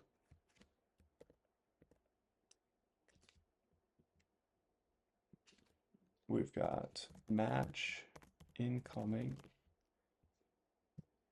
sell. I don't know why they have. But you know what? This will never get called because we're going to run out of gas before we ever get to one of these cases. So this case is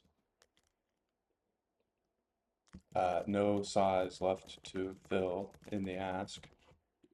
That's not going to happen. We're decrementing the size by a single way every iteration. So we're never going to get to this. This is no bits left. I made 4,000 of them. So unless you iterate more than 4,000 times, yeah. And then this, to get into this else, then the ERC amount of the ask has to be less than the bid. Well, I made this one way, so that's never going to be true. So you're not getting in here. So you're never going to get to, and then we know we're not coming in here because this is not, the market price is above our ask. So we're never actually going to get to where that thing becomes important. And yeah, I do think, so I'm going to write this down. Usually what I would do is I'll just write down a finding, open a thread for it, and usually do the POC later so that I can continue to get more findings on the board and gain more momentum and understand the code base more because then first of all the POC is going to be easier once I understand the code base a lot more, and then I really like to get momentum and then feel good about how many findings we're able to get in a short period of time, and then you get to feel bad when you go back and you do the POCs and 30% of them aren't actually valid. So I'm gonna just write out the finding here, and then this is perfect timing actually because we have 5 minutes left, so that would be the end of this first 55 minutes. So, okay, so global, there's no, I guess, okay, so there's a good line number for this. So for a bid, it's specifically these two lines here. This validation is insufficient. So bid orders facet.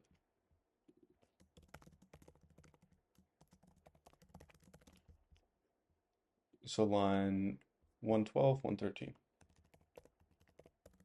Let's see.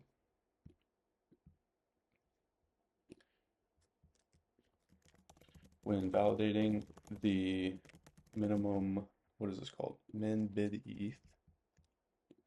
Min bid ETH for a bid. The user's arbitrarily provided price is factored into the validation.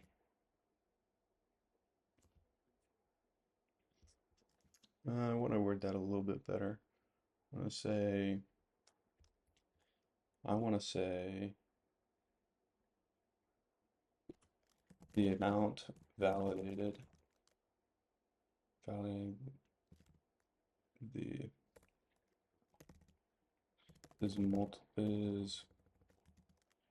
is a product of the actual ERC amount that the user provided multiplied by the arbitrary price given by the user. Therefore, it is possible for a malicious actor to provide a nonsensically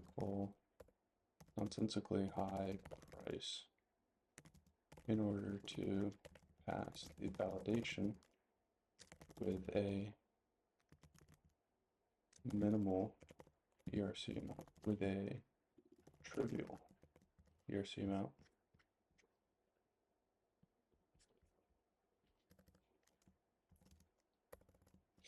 The malicious actor can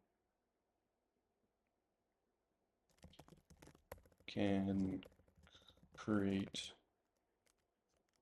many bids. Let's just say many bids.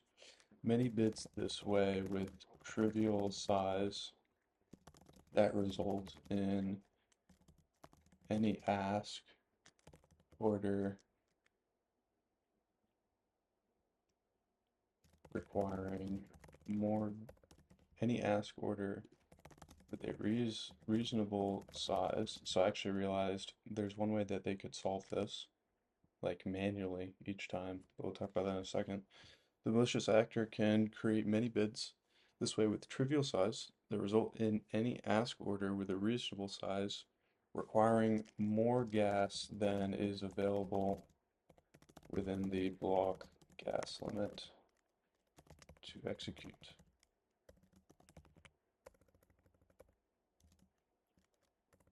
So therefore, DOSing asks and shutting down the protocol. And then a recommendation, probably, so I'd have to think a little bit more about this probably, but I'm thinking just validate the ERC amount. Like, I would say introduce a min ERC amount validation such that users must always provide a non. Could it be a percentage of the current price? Could it be a percentage of the current price? Yeah, I mean, Yeah. if you wanted to value it at the current market price, So instead of multiplying by the user's price, it could be, yeah, is this what you're saying? Well, basically, if the current price of it is 2K, does it make sense to have orders at like 20K, which is 10x the current price of it? Yeah, it just, that, yeah, that's also a good point. So you're saying like don't allow people to even create stuff that Yeah. has a price outside of the range. Yeah, absolutely. So additionally, restrict the valid price ranges that users may open bids asks for around, you know,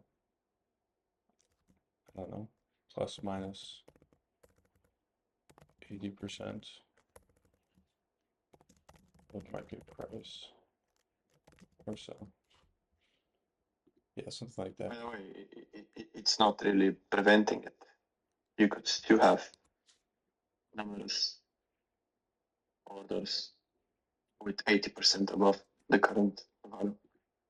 Yeah, the thing then though is that as long as yeah, actually, so the thing about that is if it's only 80% above market price, then it's not infinity times the thing. Yeah. It's like 3,000, I don't know, something times the thing, and then you still have to give a non-trivial amount to get this to pass the validation. So I think that is actually a good approach. It could be more complex, but something like calculating the average, like weight of bits, and then Yeah, depending on that, decide whether it should be like much above that. yeah, it's something they could do as well. They'd just have to they would want to store that probably as like a storage variable instead of like you'd want to try to avoid looping over all the bids to calculate the average, I think. Like we did for the open interest in perpetuals. Exactly. Yeah, yeah. Yep. All right, great. So, yeah, we kind of went down a rabbit hole in that issue. I think so. Okay, so in terms of ranking this, so originally thought this would probably be critical pretty strongly, and it might still be. I thought of a way that they could address this when it does happen. So it's not like the protocol is completely shut off and there's nothing anybody can do about it. What you can do if you're trying to like quote unquote save the protocol is you can make orders that instead of it being like a normal person trying to get their 2 ether filled, you can make an order that has an ask of like 10 whey, and then it would fill these 10 bids, and then those would, get removed, and the transaction would actually be able to pass because you only iterated 10 times, which hopefully that fits within the block gas limit. And then you can sort of work your way through the 4,000 bids that they made, but that's like so it's possible to save the protocol and get stuff to function, but again, like the attacker can continue to keep adding bids at the same rate that you're like destroying them. So yeah, probably I would say it's certainly high, but it could also be critical.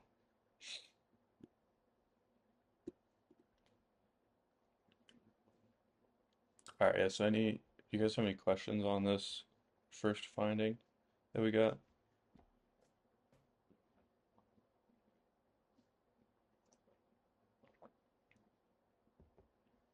No, I'm just surprised how you managed to find a high critical issue without like deeply understanding the whole protocol, but instead just following a rabbit hole.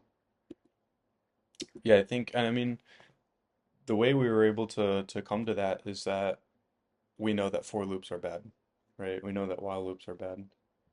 And so that's just kind of like anytime, I guess if there's anything to take away from that particular finding is that like I don't really understand the protocol that much right now, but I saw a while true loop, and I know that that is almost always bad.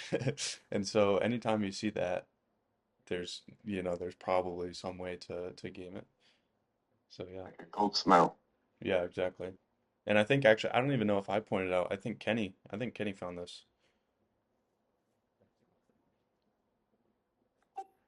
Yeah, I think it was like the wide true, and that we talked a little bit about having an order book on chain Yeah, yeah. and what that would require, and that couple knowledge was kind of like yeah, probably something weird here. And then we tested out the minimum um, bid hypothesis, and then we went the other way, and yeah.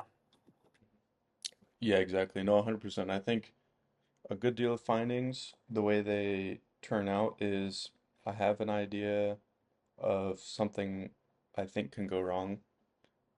And initially I think that it's going to go wrong for this reason, but then I realize why that, maybe they have validation to prevent it or something like that. But then after that knowledge, you can see a different way that you can still achieve the same thing. And that's one type of way that sometimes these findings will come up. But yeah, all right. So that was the first 55 minutes. So I'll take a quick, like 5 minute break or something like this, and then we'll come back and we'll start looking again. See you in a bit.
All right, cool. Everybody there?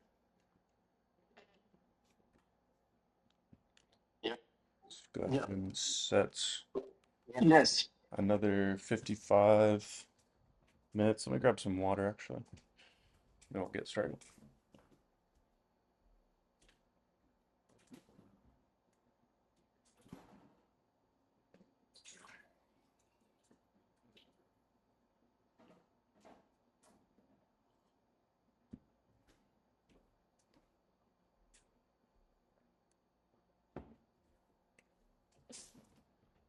All right, cool. So we got 55 minutes on the clock. Let's go. All right. So I want So to, yeah, go ahead. I just have a fast question. I did count the code base and they have like how many places? Like 7 or 8 places that they use this one true loop. Um, let's say that each one of them will revert because of Ditto's issue. Would those usually be counted as um, like one issue or 6, 7 different issues? Yeah, it's a good question. And it's especially relevant if you're like us at Guardian and we charge per vulnerability, right? So yeah, it's something that we think about a lot. So my approach to this has been if the resolution of the issue is the same. So for instance, if we add these and it fixes all of those issues, then it should be one finding. But if the resolution, so if there's a different root cause that, has hits on a completely different area of the code base that needs an adjustment, then that would be a different finding that might have the same outcome,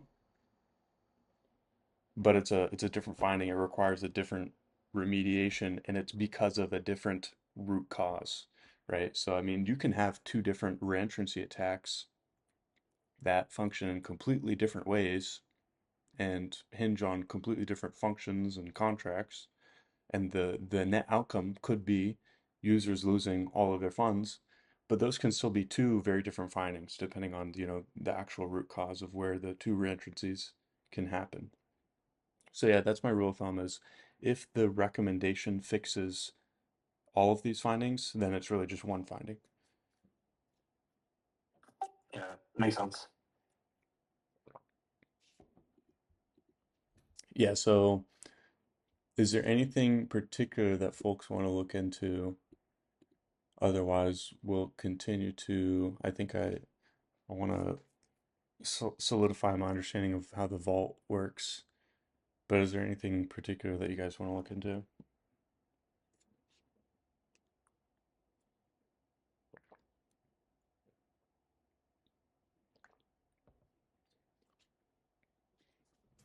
All right, cool. So we'll go ahead and look. We'll try to understand how the vault works. I think I have a hypothesis for how the vault works. Let's see if that's true. So, what am I interested in? I think the orders facet. Yeah, I think so. Canceling short. This is a little bit enlightening because it's, one of the more simple interactions that will cause a balance change in the vault. So let's see here. So the vault user ETH escrowed, you get ETH back. And then I noticed we also saw when for example my ask was getting filled. So if we go back here, to what we were looking at previously. In this sort of final thing, match incoming cell, we were, for example, matching an ask. So asset user. So this is interesting. So for an ask, it's an asset user. For vault, for a short, which is so okay, let's think about what's a short. Short, you're borrowing and selling against collateral. So I think that's what the vault is for the collateral. So, oh, then here's the vault user. Okay, so for anything, there's this idea of an asset user and a vault user.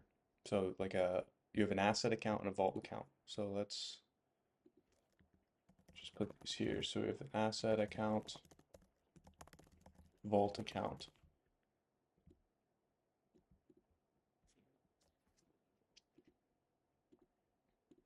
Okay, so asset, I can see immediately this is an ERC amount, so this is an actual token, and then the vault is a native amount.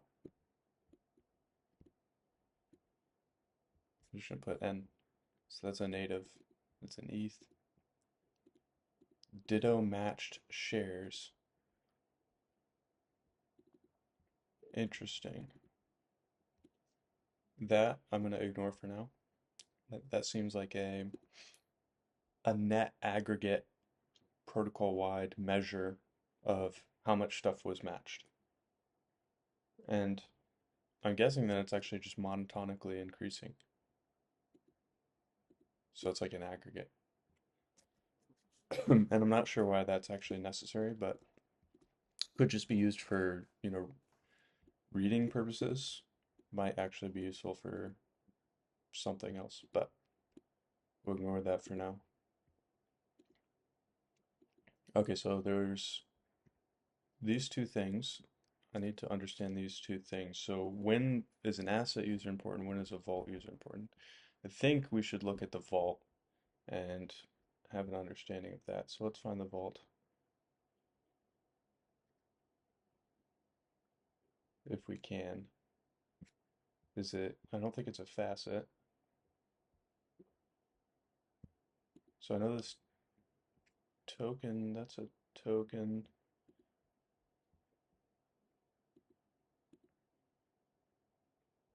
Lib vault. So that's interesting. Where is lib vault used?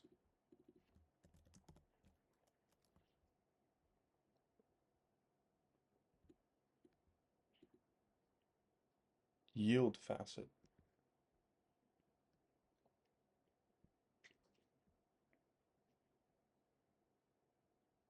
Interesting.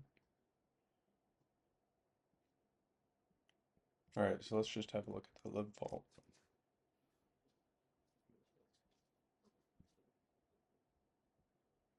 Add zeth, remove zeth. So this is for the vault user. I'm interested in the asset user as well. It doesn't look like it's in here. So let's look at instances of the asset user.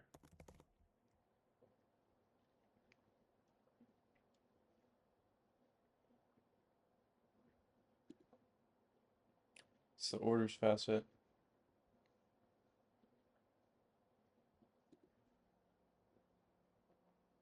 Interesting. So this, I think this is completely separate from the vault. So the vault must be where people are depositing their collateral in the form of ether to back, from what I can see so far, shorts. So collateral for shorts. We'll see if they have anything else. So let me just mark that down. So I'm thinking collateral for shorts. Is that the only use case? So let's look at what's the asset user though? I want to see where the asset user becomes something material.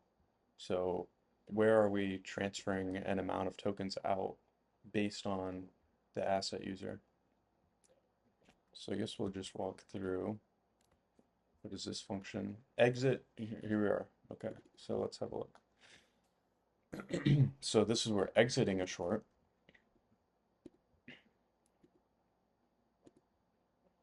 So where was our asset users right here? Let's have a look at this struct. We've got ERC escrowed, some stuff updated at short record ID. So that's interesting that it seems like this corresponds to a short. So this has a short ID.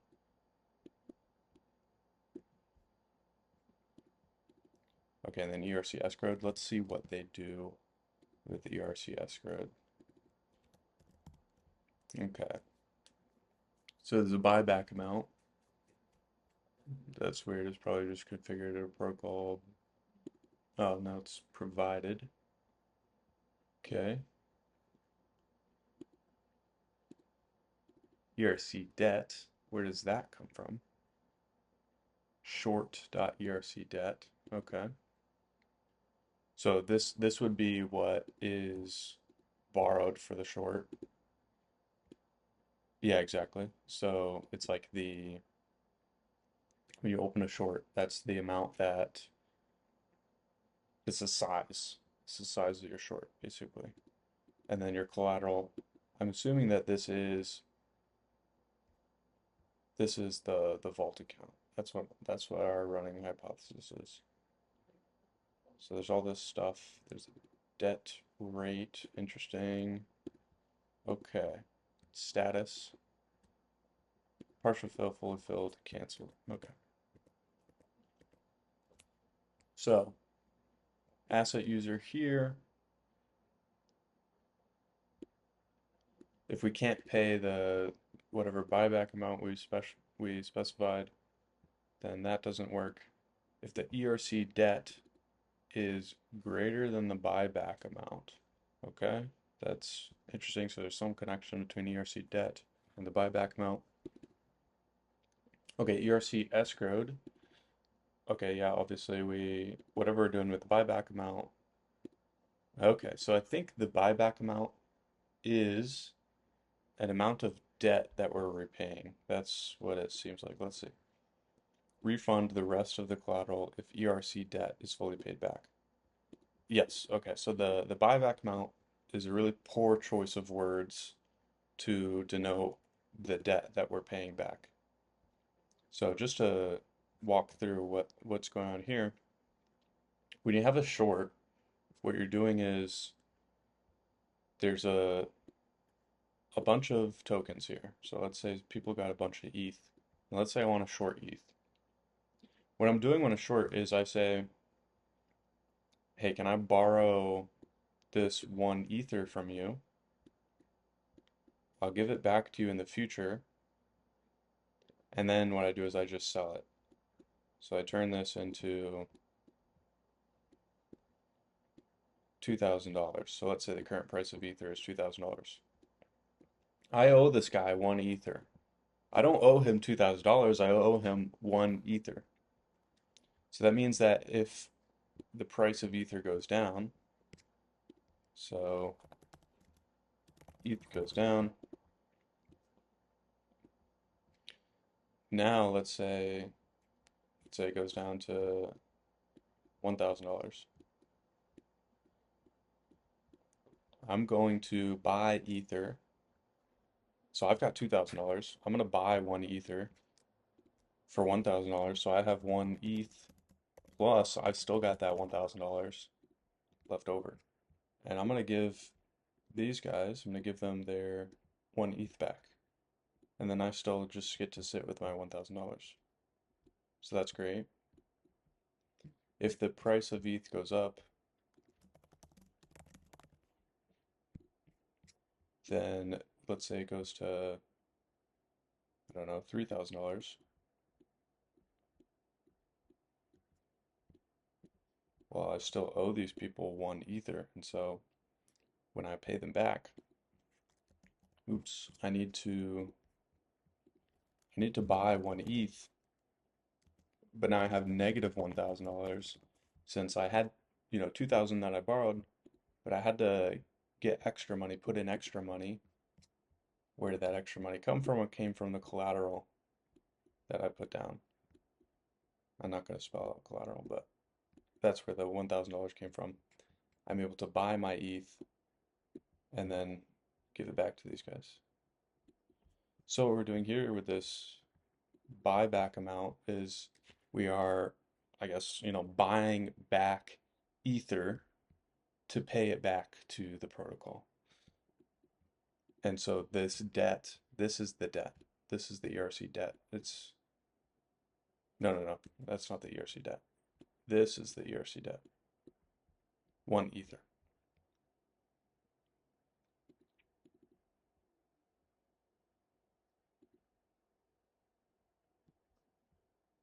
Yes. Until proven otherwise. That's what I think. That's what I'm thinking. Yeah. Okay. So the collateral. Okay, so this is, so when the ERC debt is the buyback amount, e.g., we paid back our full position. So this is close our short. So we get our collateral back. So the vault user ETH escrowed plus equals collateral. So that tells me a few things. Collateral must be in ETH, and yeah, that this is basically us receiving it back. And then I also know that user should be able to withdraw this.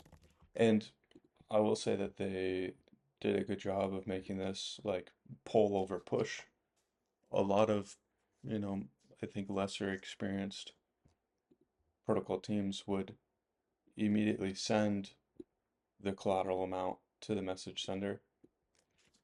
But as we discussed, it's always a better idea to have pull over push because, for example, if I introduce a payable message.sender.call with the value of the collateral, if I introduce this right here, this is now, so that would replace this if I just gave them that collateral immediately. Now we've got to worry about reentrancy, you've got to worry about DOS, can they even accept the Ether, and other things. And then also, so if this was an ERC20 token, so ERC20 collateral dot safe transfer to the message.sender the collateral amount.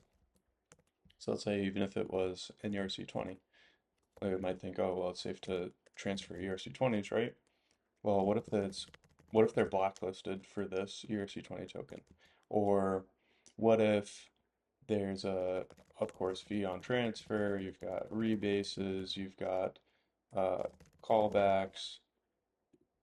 So always just better, just make it pull over push so you increment this mapping and then in a separate transaction that user can go and claim it, and that is completely independent of the logic and the accounting of the system that needs to happen in this transaction. So that's one thing that I did. Would you choose the same approach when distributing P&L and so on to traders in the perpetuals contract?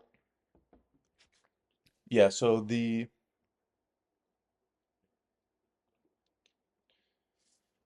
decision maker for when to transfer to folks versus when to make it claimable, usually it will depend on like this question. Who is initiating the transaction? That's usually a good way to discern whether or not you should transfer directly or you should make it something claimable. So what do I mean by this? Is it the person getting paid? So it can either be the person getting paid or it cannot be. So yes, no. So yes, it's the So person getting paid. if someone is closing a position, for instance, he would get his collateral back or the P&L. But let's say if someone is liquidating a position, you get the liquidation fee, but the collateral that should be returned to the trader should be claimable by this approach. Yeah, exactly. So yeah, if like you said, if we're decreasing, yeah, exactly like you said, if we're decreasing my own position, then it's fine to just call or transfer some ERC20 tokens to me because, well, if I force it to fail, well, then I'm just DOSing myself, right? And that just doesn't really make sense. But yeah, that's a perfect example if it's a liquidation. And for example, we're decreasing and we're calling somebody else, and that person is receiving native tokens or ERC20 tokens, then that's going to be an issue, right? What if I have a liquidation that attempts to transfer the collateral token? So whatever collateral is left in your position is going to get transferred to the owner of that position. What if they're blacklisted for that token, right? How are you going to make that liquidation work? You literally can't transfer it to them. It's always going to revert. So in that case, then maybe making it claimable is a better approach. You could also do other things like you could, so what GMX does, for example, so this exact issue exists in GMX. We can see when they try to send, so transfer, what they do is they try to do a transfer, and then if success, that's great, we return. But if it fails, then they send it to a holding address, which is like just the protocol holding address that they specify. And then they transfer it to the holding address, not to the receiver's address. And so they know that this transfer will always work because they've not provided some address that's blacklisted or some address that will use a callback or something like this. And so then that should work. If that doesn't work, then obviously they've got to revert. Something is very wrong at that point. But that's how they address it. They do still attempt to transfer, and then if the transfer doesn't work, well then they say, well, we're just going to take your tokens and put them into a protocol holding address because there's some sort of shenanigans going on. But then also, probably a better way to address this is to make some sort of claimable amount and have them claim it, but that's not the design that they wanted for the GMX system.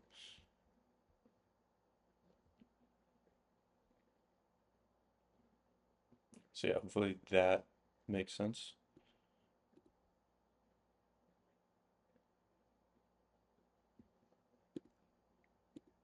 All right, fantastic. So this is basically the user getting their collateral back, which they can claim later. And then this disperse collateral, so that's interesting. So I disperse collateral. I'm guessing that this is, here's my guess about this function, is it's going to update like net collateral amounts, accounting, yeah, just accounting related to collateral. So maybe it has some health factor stuff. We'll see. Yeah, I'm not sure. That's interesting. Lib short record disperse collateral. And then delete short record. Okay, so that's great. So this is, we've closed our position. So I do think this will delete it from the storage. instead of just updating the status to like canceled or something like that. So I think that will be like that. And then in this else case, so this is if the short is still open. So why would a short still be open after we exited it?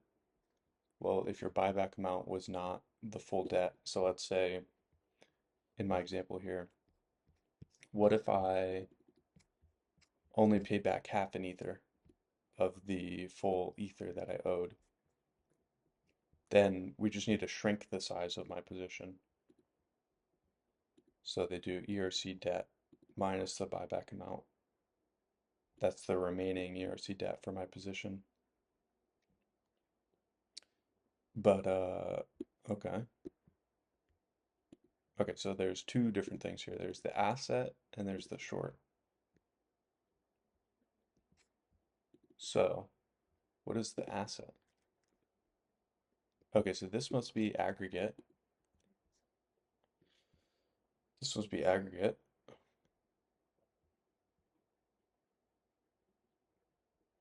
Yeah,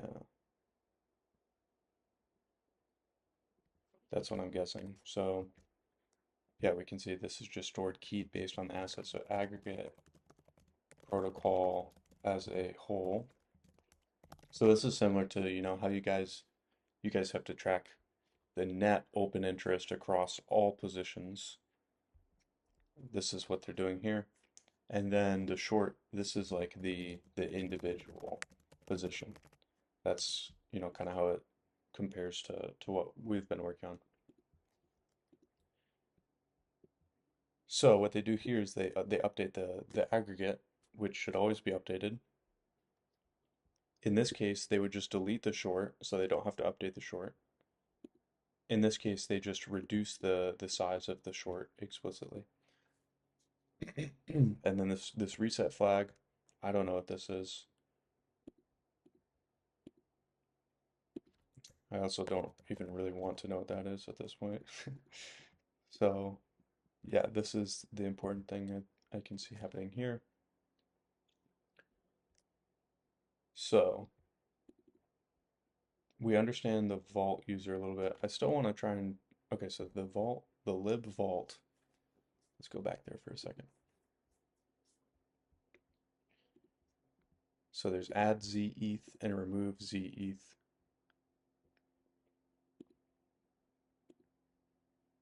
So if we add zeth, so it looks like there's no actual transfer going on here. So this has got to be called somewhere where stuff is transferred. Okay, so it just tracks the ETH escrowed for the user.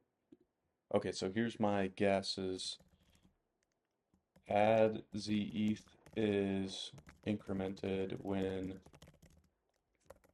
I'm guessing it's ether. I'm thinking it's just regular ether, but let's see. When ether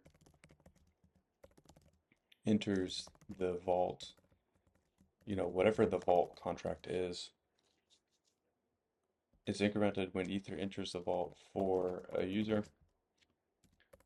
This can then be used as collateral for shorts.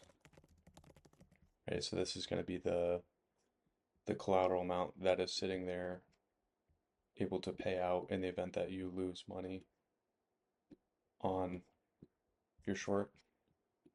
And then remove the ETH. So let's see. Withdrawing collateral, but also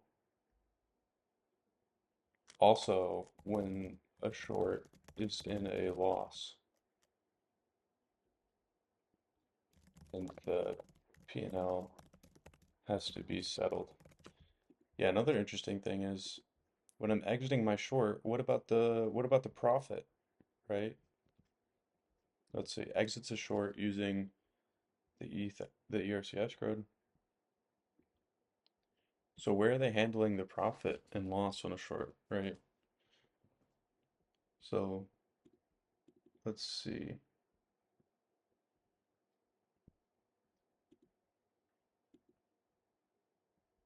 Okay, this is just validating that you you can't leave a short smaller than the one we defined.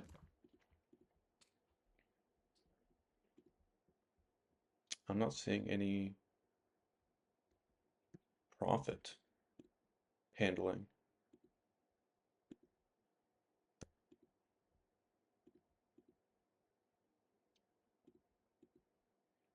Okay, an interesting side note is that it seems like the debt will actually increase over time. That makes sense. Like otherwise, why would they allow people to basically borrow?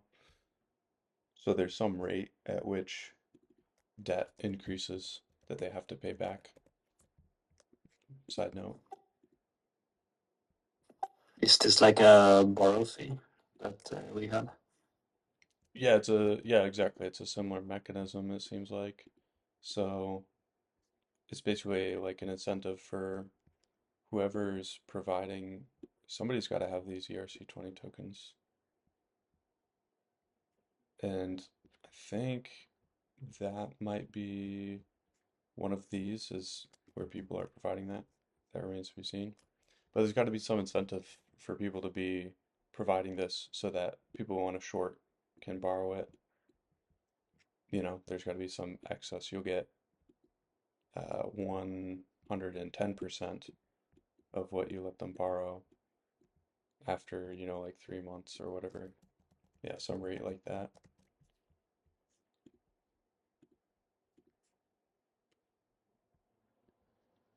Okay, so yeah, where's the profit? So that seems like an issue. Let's see what this is a facet.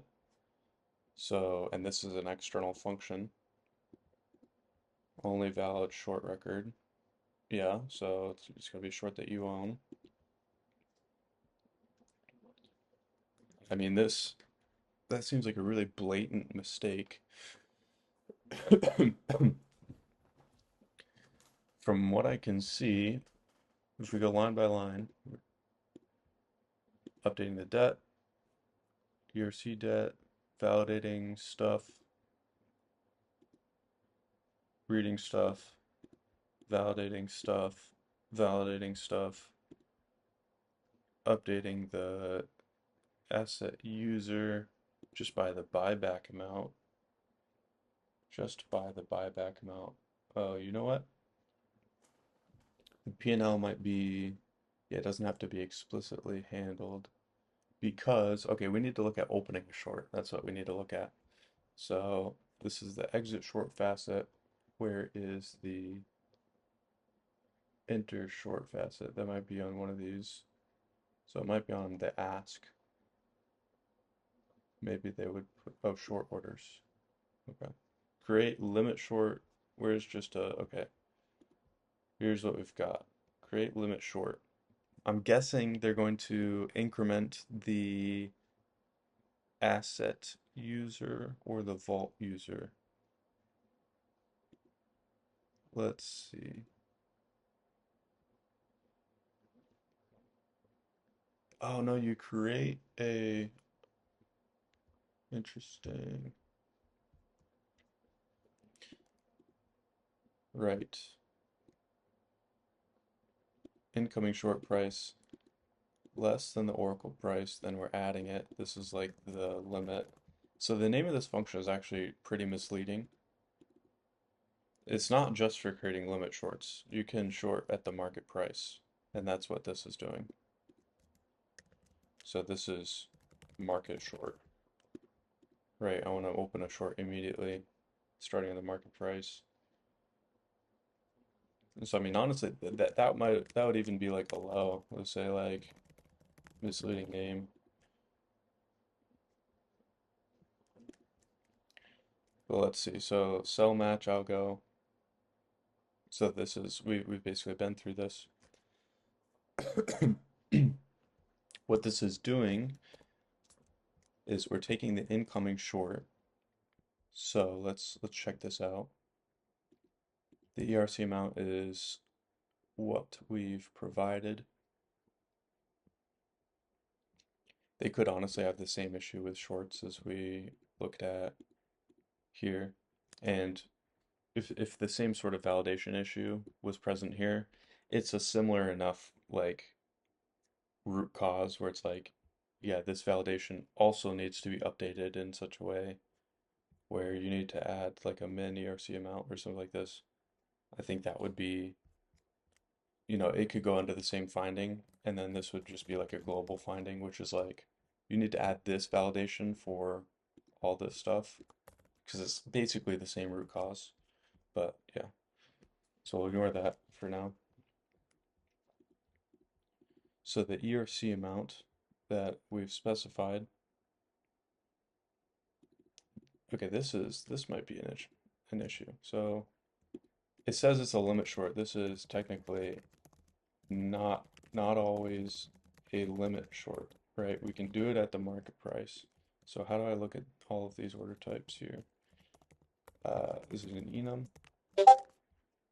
Okay, so we've got just limit shorts. So there's only a limit short, which is kind of weird, but whatever, that's fine. Initial CR. So this is something that the user specifies.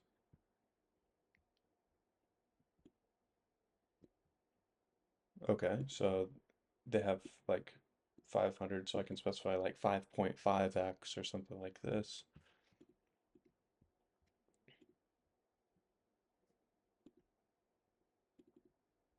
Yeah, it's interesting. I wonder max, min, some validation on that.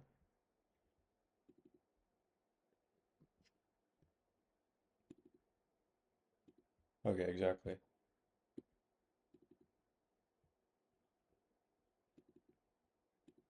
Okay, so it can be a max. So they do validate a max. I don't see a min, so that's something.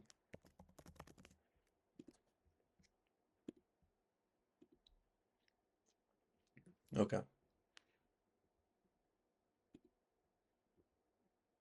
So we're grabbing the highest bid if match and match price is greater than 0.5% to saved Oracle update starting short ID.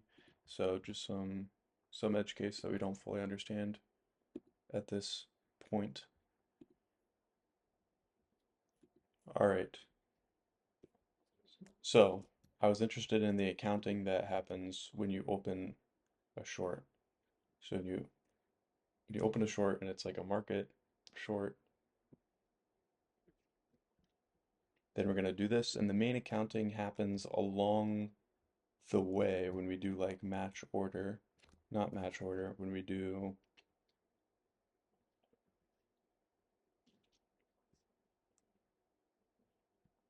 yeah, I guess when we just do match incoming sell and then we match incoming short.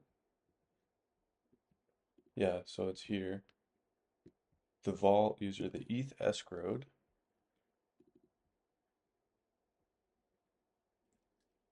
So the vault, okay, so yeah, exactly. So this is the ETH escrowed. I deposited collateral. It was accounted for in the ETH escrowed for my vault that I deposited into.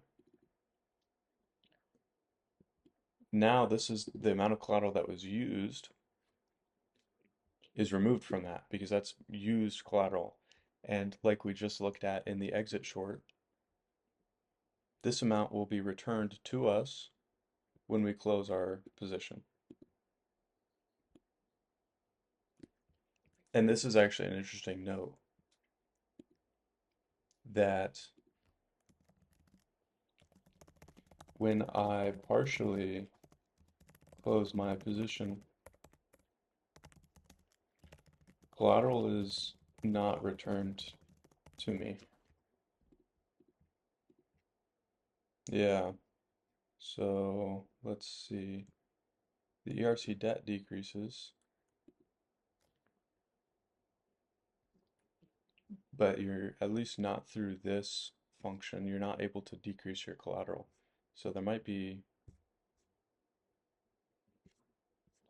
okay, so of course, there's two exit short functions. Oh, this one just happens to be twice as long. So that's great. We're going to ignore that for now. All right, let's go back to what we were looking at.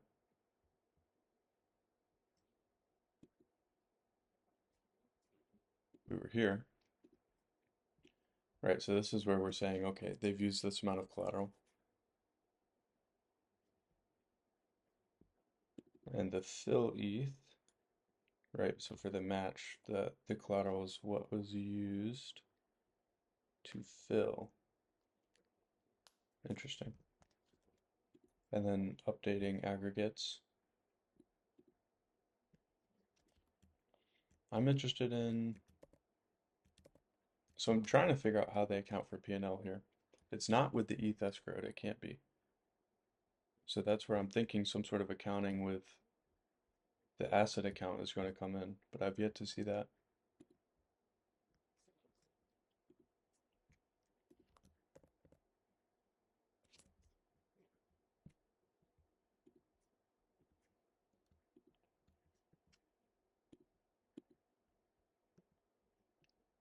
Okay, so when we get matched, we come here, we don't go here. Match highest bid. Here we go.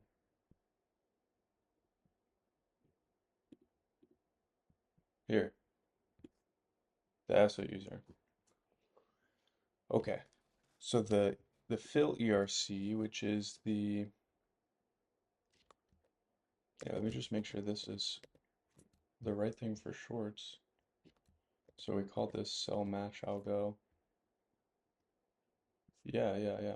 Okay, so sell match algo. We're gonna come here because this is saying, okay, for a market short, we're gonna enter this. It's gonna be less than the highest bid. We still have size for our ask, and then we're matching this. And on the match we get, so okay, so this is the bidder. Now this is the bidder. And when we're short, let's just make sure we're straight on this. When we're short, so how do they know who the bidder is? There's an incoming ask, and I'm guessing the incoming ask is the short. So the shorter is the asker.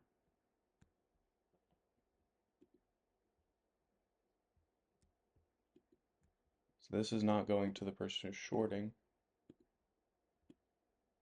This is the bidder being filled. But I want to know what the shorter gets. So when we finally match them, the shorter gets less ETH escrowed, so that's their collateral being used. Create a short record. Aha. Okay, so the ERC amount is the size requested.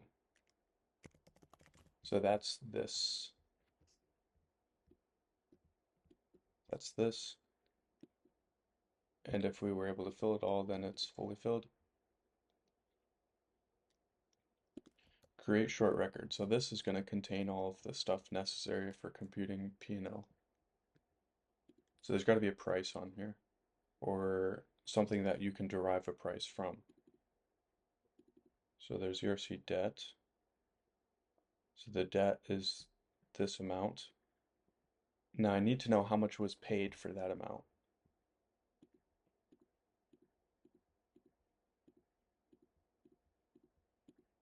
Of which I see nothing.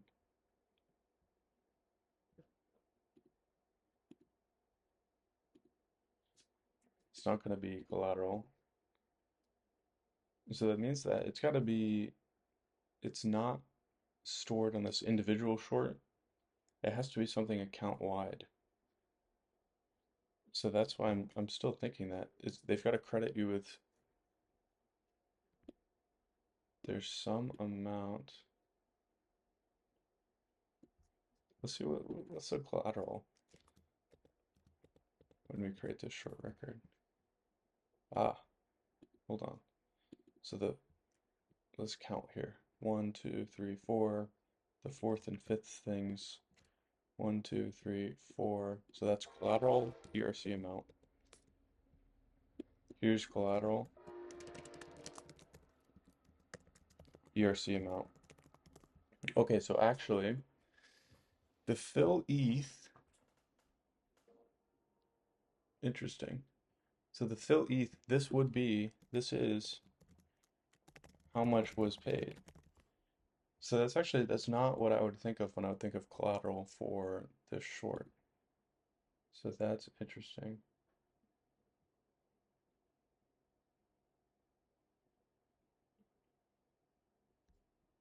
Yeah, it's almost like this is collateral the way they're treating that.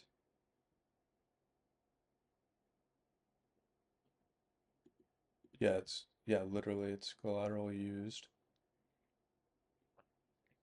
Unless they're factoring in the leverage when they're computing collateral used. So we'll just go back and figure out how they're finding out what the leverage used is. So we'll go back here. We're interested in call used.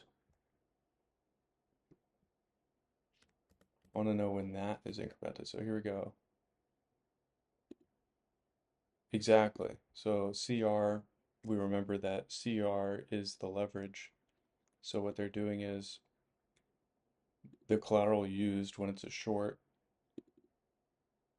is we've got that, some price multiplied by the fill ERC.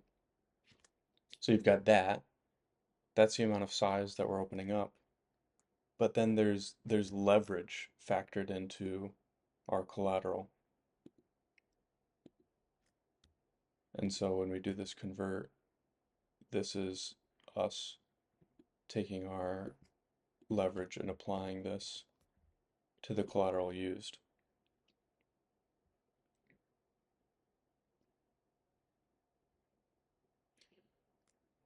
Okay, so we've got this. Yeah, that is indeed the collateral. I'm trying to figure out if they can derive P&L from that though. Well, they're certainly not settling it when you cancel or you exit.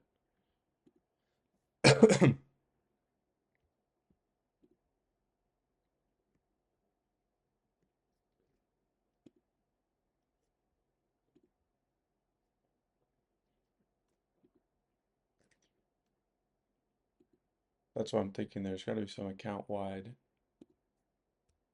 credit that's maybe it's happening up here. Let's see. So when I create a limit short, right, there's our initial CR, which is our leverage. ERC amount. ERC amount. Let's see what they say about this. Amount of ERC minted and sold. Right, that's just this amount. We know that.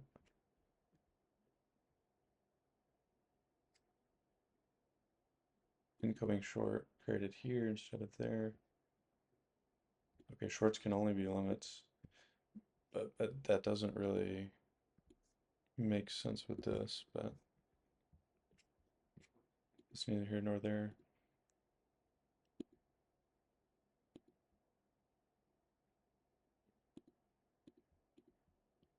Initial collateral ratio for short order. Okay, they say it's between min and max. I didn't see a min. So that would be probably something.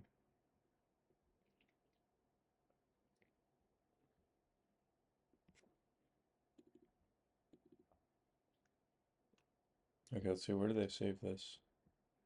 Incoming short. I guess it gets saved. Yeah, depending on what this is. Like if we're gonna add it. then you just take their ETH escrowed, which is basically the collateral used. They account for the leverage here.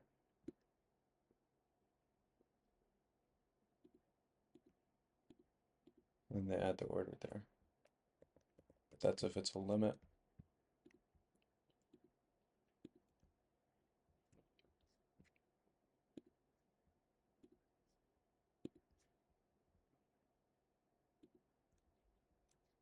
We've got to be paying somebody somewhere. So let's see, there's no vault. There's no vault. S vault. This is exit short when I'm creating a short.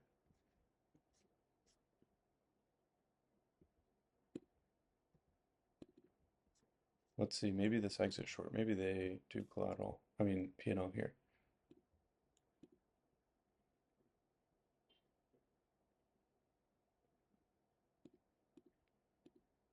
Validation.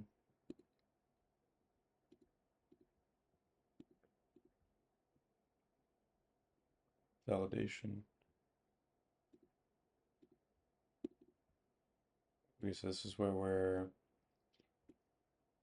paying back collateral.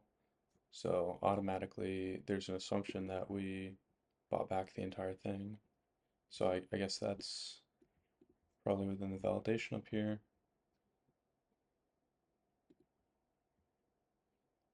Create force bid. Create a bid with the current.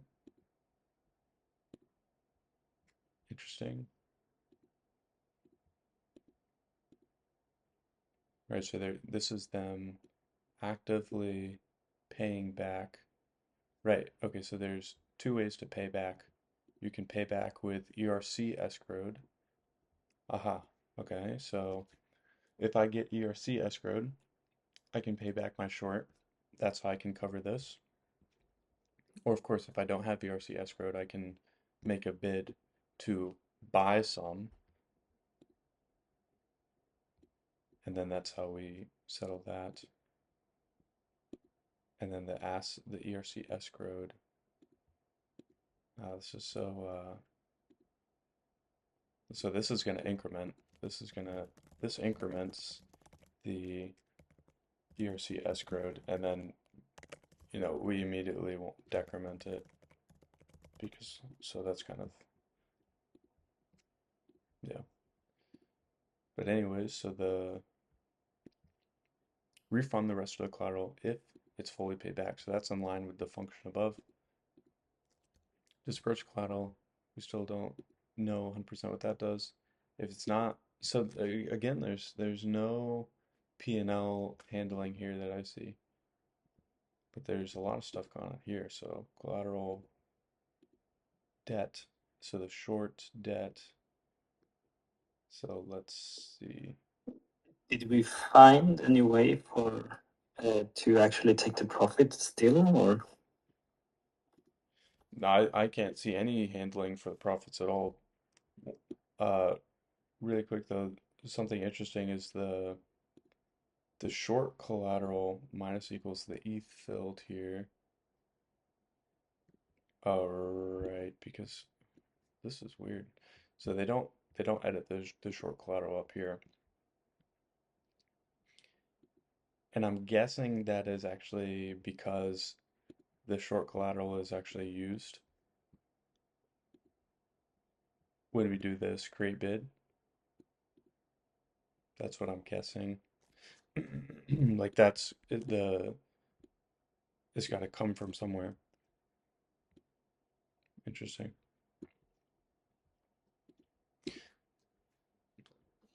Could it be like because the only thing I see is like collateral, and could it be like that it gets added to the collateral in some way and you withdraw that or something like that? Yeah, exactly. I'm thinking, oh, you know what? Okay, so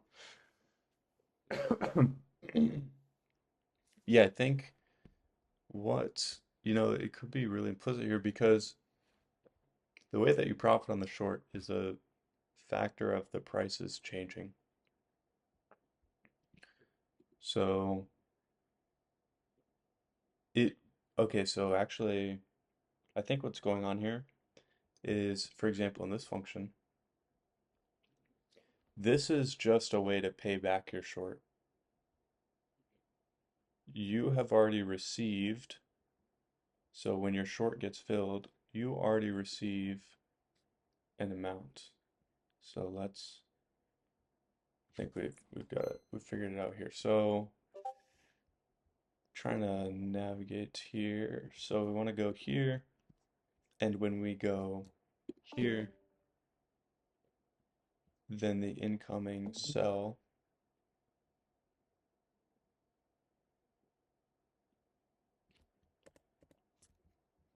we want to go here, here,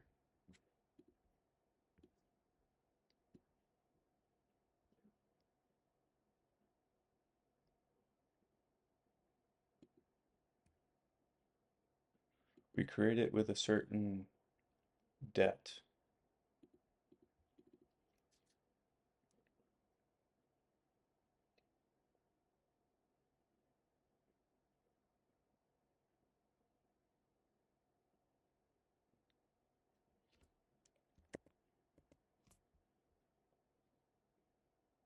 Right, and what is it? It's an ask. So the incoming ask is our short. So what does an ask get? An ask sells their thing and they get the, whatever it's denominated in as payment. Where does the ask get that payment?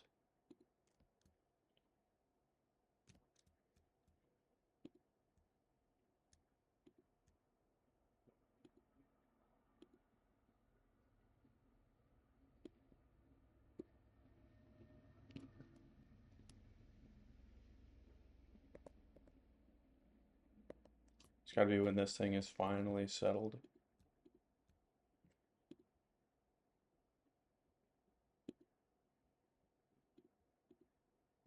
Here. No, it's the bidder. Where does the ask get paid? Increase shares on match. Maybe it's this. I think it's this then. Ditto matched shares. So this is the something that, so the order dot address, the order here is the highest, no, that's the highest bid. So that's not even it. Where does the ask get paid? Where does the ask get paid? Match order, no. Match incoming cell. Where does the ask get paid? Fill ETH.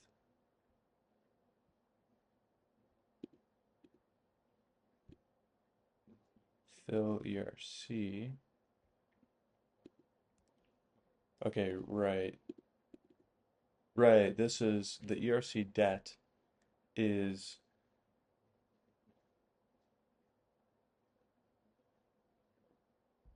that's what you sold. That's what you sold. But where is the money that you got for that?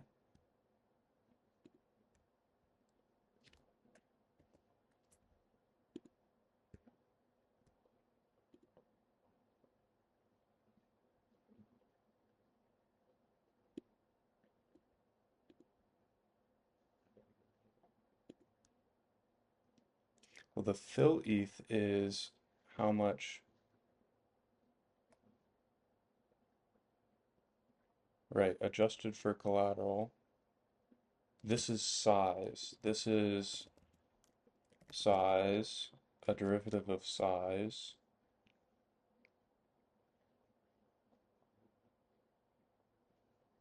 Size is what was sold. So then the fill ERC This must be what they're getting paid.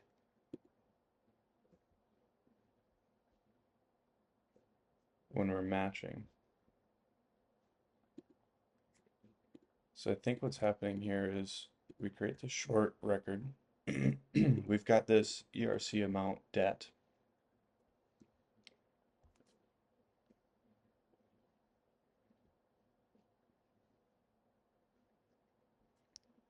And as long as, so we just have to meet that ERC debt. We just have to meet it. And so at time 0, it could cost me uh, $10,000 to have to meet that debt. But at time 1, it could cost me only $8,000 to have to meet that debt. So if I can at time 1 now come in and let's say I've gotten my ERC escrowed of my account to be $8,000, or let's say it's $20,000, this will take my 20,000 and it will only take it down to 12,000, even though the amount that this is,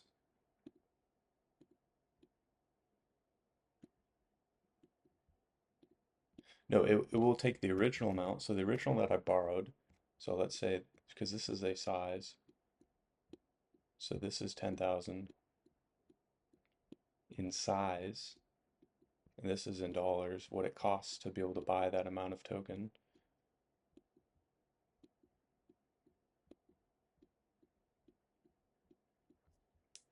So I decrease this thing by the same amount, the same buyback amount to close my position. But my ERC escrowed to get that 10,000, at time 0, that 10,000 is going to cost me $10,000. At time 1, the 10,000 is going to cost me $8,000. And so there's where the profit is sort of being derived, and we're not exactly seeing it in this function here explicitly because the profit is experienced when I only have to spend $8,000 to get this same $10,000 amount, if that makes sense. And so that way I'm able to repay my short, but I was able to repay it using a lesser amount. Because let's see, where the collateral, yeah, you get your entire collateral back. Yeah. That's a really implicit way. So it's influenced by the buyback amount. Yeah, so the buyback amount will always be, so I open a short, I'm always gonna have some size. This is in tokens. And then the buyback amount, like your ERC debt is always the size that you opened with.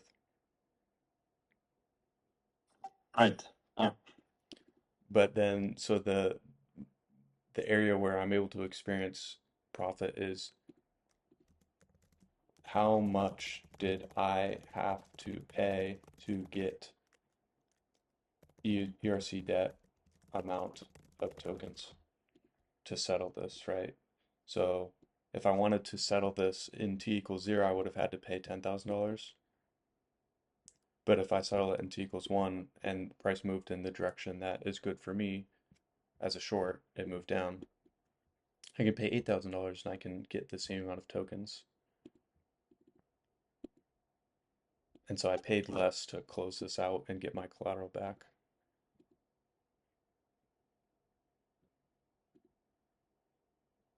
And so then that $2,000 delta is basically my P&L.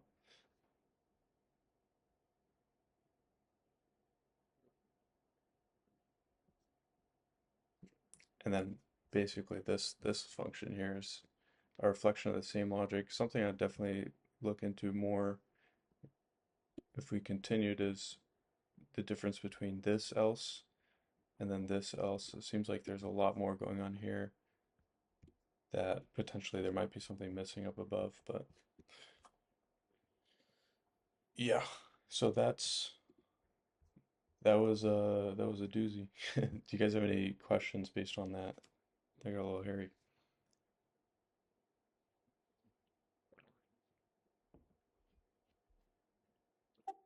I've seen the diamond proxy being used.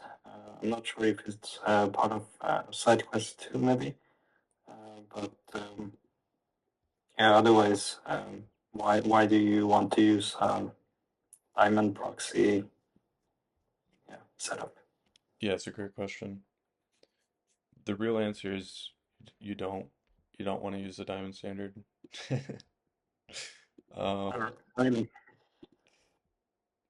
Personally, I don't really like the diamond standard just because I mean, it's a nice idea, and we'll talk about, why they probably decided to use it. It's a nice idea, but it's just really complicated with all the jargon, and you have to worry about storage collision and stuff like that. And there's like a lot of overhead to account for storage collisions. So the reason that are using the diamond standard is because they've got a lot going on here. So they've got ask orders, bid orders, something about bridging, you can exit a short, margin call secondary, of course, all of this stuff. So tons of functionality. And here's what they could have done to support that functionality. They could have built a really huge, sprawling system of a ton of different smart contracts. And like each one of them is maybe this is like the liquidation handler, maybe this is the order creation handler or whatever. And then, maybe what it looks like if they're going to use like an eternal storage pattern to have some centralized point of source of truth, is all these things would write, they would s like they would write to storage in here, right? And so everything is reading and writing to one central thing that stores the storage for the entire application. But you're able to get around the contract size limit and still have thousands of lines of code across the whole system and achieve all the functionality that you want to achieve. So they didn't do this. Instead, they have one contract and they have jam-packed everything into this single contract. And they've done that through the Diamond standard. So obviously you can't have a smart contract that is over, I think it's 24 kilobytes of bytecode, which translates, to a few thousand lines. I don't know. I mean, it depends on what you're writing, but so they can't fit all of this into a single actual smart contract. So what they do is they employ the diamond standard. The diamond standard takes your single contract and it says, let's introduce a mapping. I'm actually not gonna choose to write that out. We'll say we're gonna do a mapping from the like a bytes for selector to a address for the implementation. So the selector is the function selector. So like for example, if we had a function, let's pick one of these here. They've got a create ask. They've got this create ask thing. Create ask. It's got all this junk in it. There's a certain selector for this, right? Function selector. Maybe it's OX, O4, O3, OA, OV, whatever. I don't know. BB, FF, whatever. So that is 1, 2, 3, 4 bytes. That's the function selector. That's how we know we're calling this function. So if you did have all of these functions literally in this single contract, you would have, function selector after function selector. And I mean, it actually wouldn't compile because the bytecode is too large. So what they did is with the diamond standard, I've got this function selector and it points to a contract that I deploy that is like address implementation of this for this function selector. So in actuality, what's going on here is we've got this ask orders facet. This is actually another contract. So they'll go and they'll deploy this ask orders facet. And then what happens is if I, as a user, I call there one single contract with this, I'm going to use this function selector. So if I want to call create ask, I call this contract. It's going to go into this mapping and say, here, let's do this. So if I'm calling this, I say I want to call this function selector. And then I give you a ton of like all data and stuff here at the end of it. But fundamentally, I'm calling this function selector. They look it up in this mapping and they say, okay, for this function selector, where's the implementation address? So they get the implementation address and they say, okay, cool. We're going to delegate call that implementation address. And then, so since we're delegate calling, we're going to use whatever functionality is written here for this create ask function. So you're going to call this on this contract, and we can see it's literally the only function defined here. Use all the logic that's defined here, but we're going to execute it so that it's, writing to storage here, and when you're in execution, the address, this is the address of this contract. It's not the address of this contract. And the message.sender is still the person who originated this transaction. It's the user and stuff like this. And so the reason they decided to use this pattern is because they've got a ton of logic. And so what they can do is they can just create a ton of these different facets. And then that way they can put a ton of different stuff, and it can technically all still be in the same smart contract through delegate call.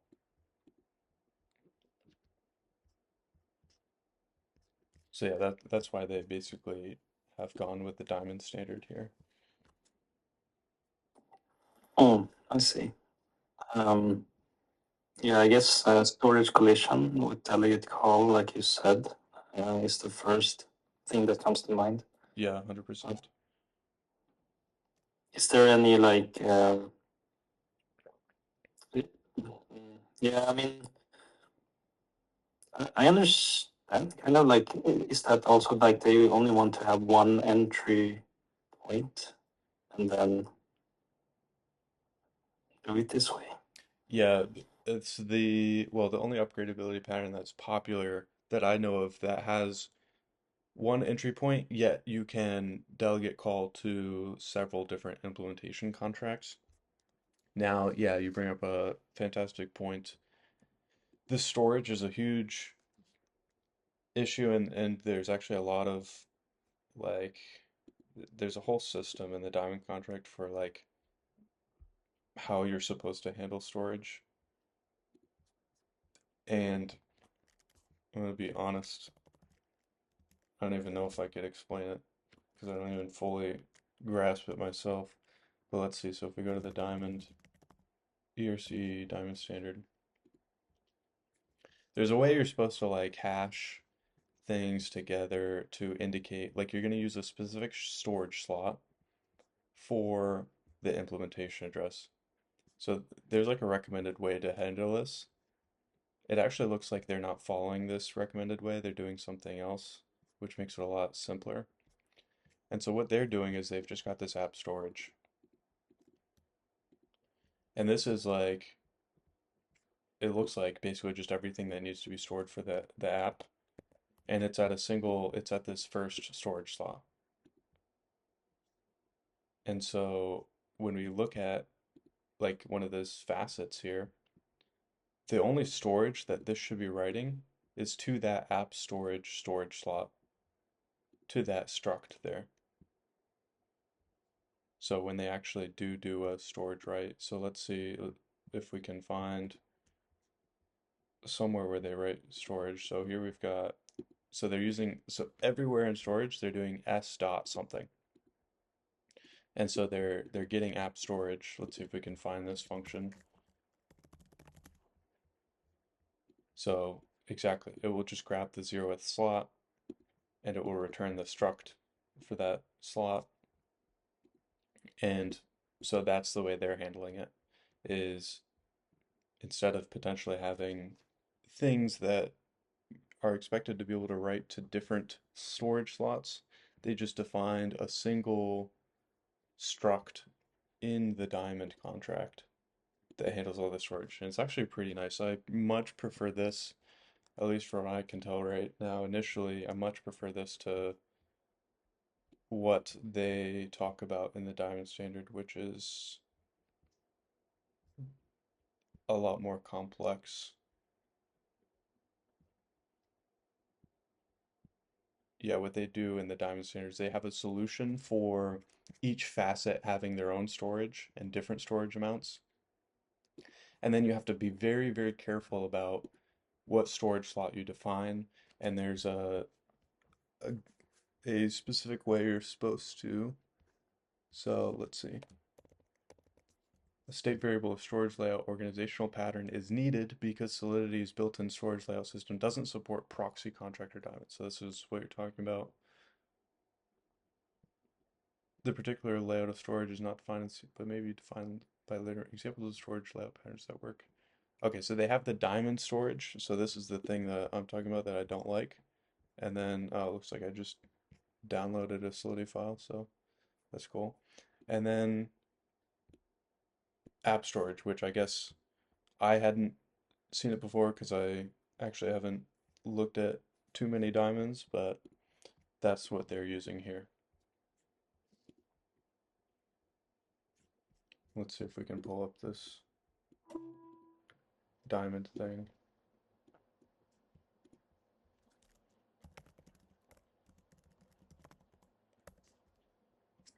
Yeah, but it's interesting. I think it's the first time I've seen and heard about it. I meant proxy before, but probably the first time.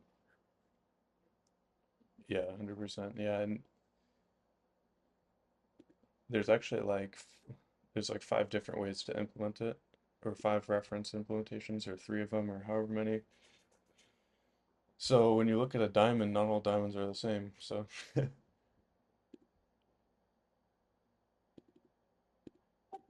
That's the quote for this lesson. yeah.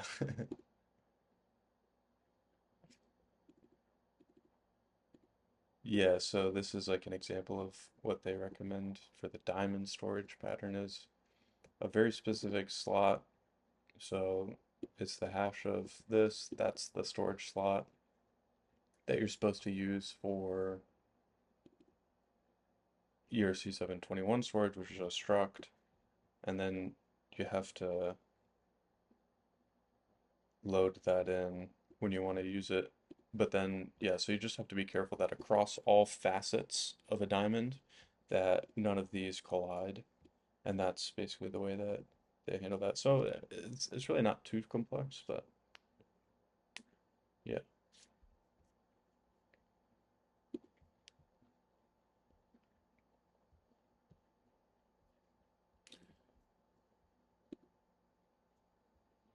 All right, yeah, so anything else regarding this code base?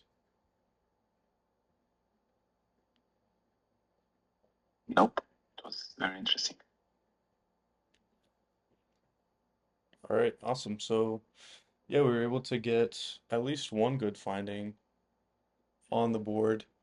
I think a lot of initial leads and things to look into. So if I were to continue this audit, I think for this particular code base, there's a lot of context that needs to be understood. But I think just we're starting to get a good understanding. So I think things definitely get a lot more exciting after you do start to understand the code base.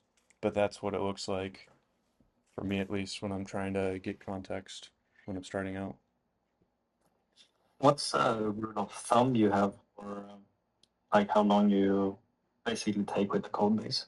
So this one I think is like 3,300 normalized source lines of code. Like how long would you sit with this before you feel like Yeah, I this is think for this, so 3,300 mslog is pretty big. Probably if we were to do an engagement with our team, it would be 3 weeks or so. Around 1,000 mslog per week, which is it's pretty slow, but yeah, that's what we found. All right, awesome. So if there are any questions on mission 3, definitely feel free to grab any office hours time or just hit me up. Beyond that, do you guys have any questions getting started on mission 3 or on the side quest or anything like that? No, I think it's quite clear. It's all in the Notion as well, as I understood it. Same for me. I went over the side quest. Always clear. All right, fantastic then. Yeah, feel free to ask any questions async if anything comes up. But beyond that, I will see you guys on Thursday. All right, fantastic. That is everything for this live contest audit with a number of other security researchers auditing with me. I hope that you're able to take some notes from my approach, or maybe you're able to, just get into my mindset and see how I look at completely new code bases, what I do when I'm kind of spinning my wheels and I have, no idea what's going on. I hope that you could take some value from this video. And of course, if you're interested in this Web3 security stuff and you want to join a community of other auditors, Web3 security engineers, or, just people who are interested in this Web3 security type of thing, then you can go ahead and join the Solidity Lab Discord at lab.guardianaudits.com. There's a completely free community where you can connect with other smart contract security researchers and learn from their approach, learn from how they've been learning things, and even pair up and complete the huge 20+ hour course that is on my channel. All right, I look forward to seeing you in there and have a good one. I'll see you in the next one.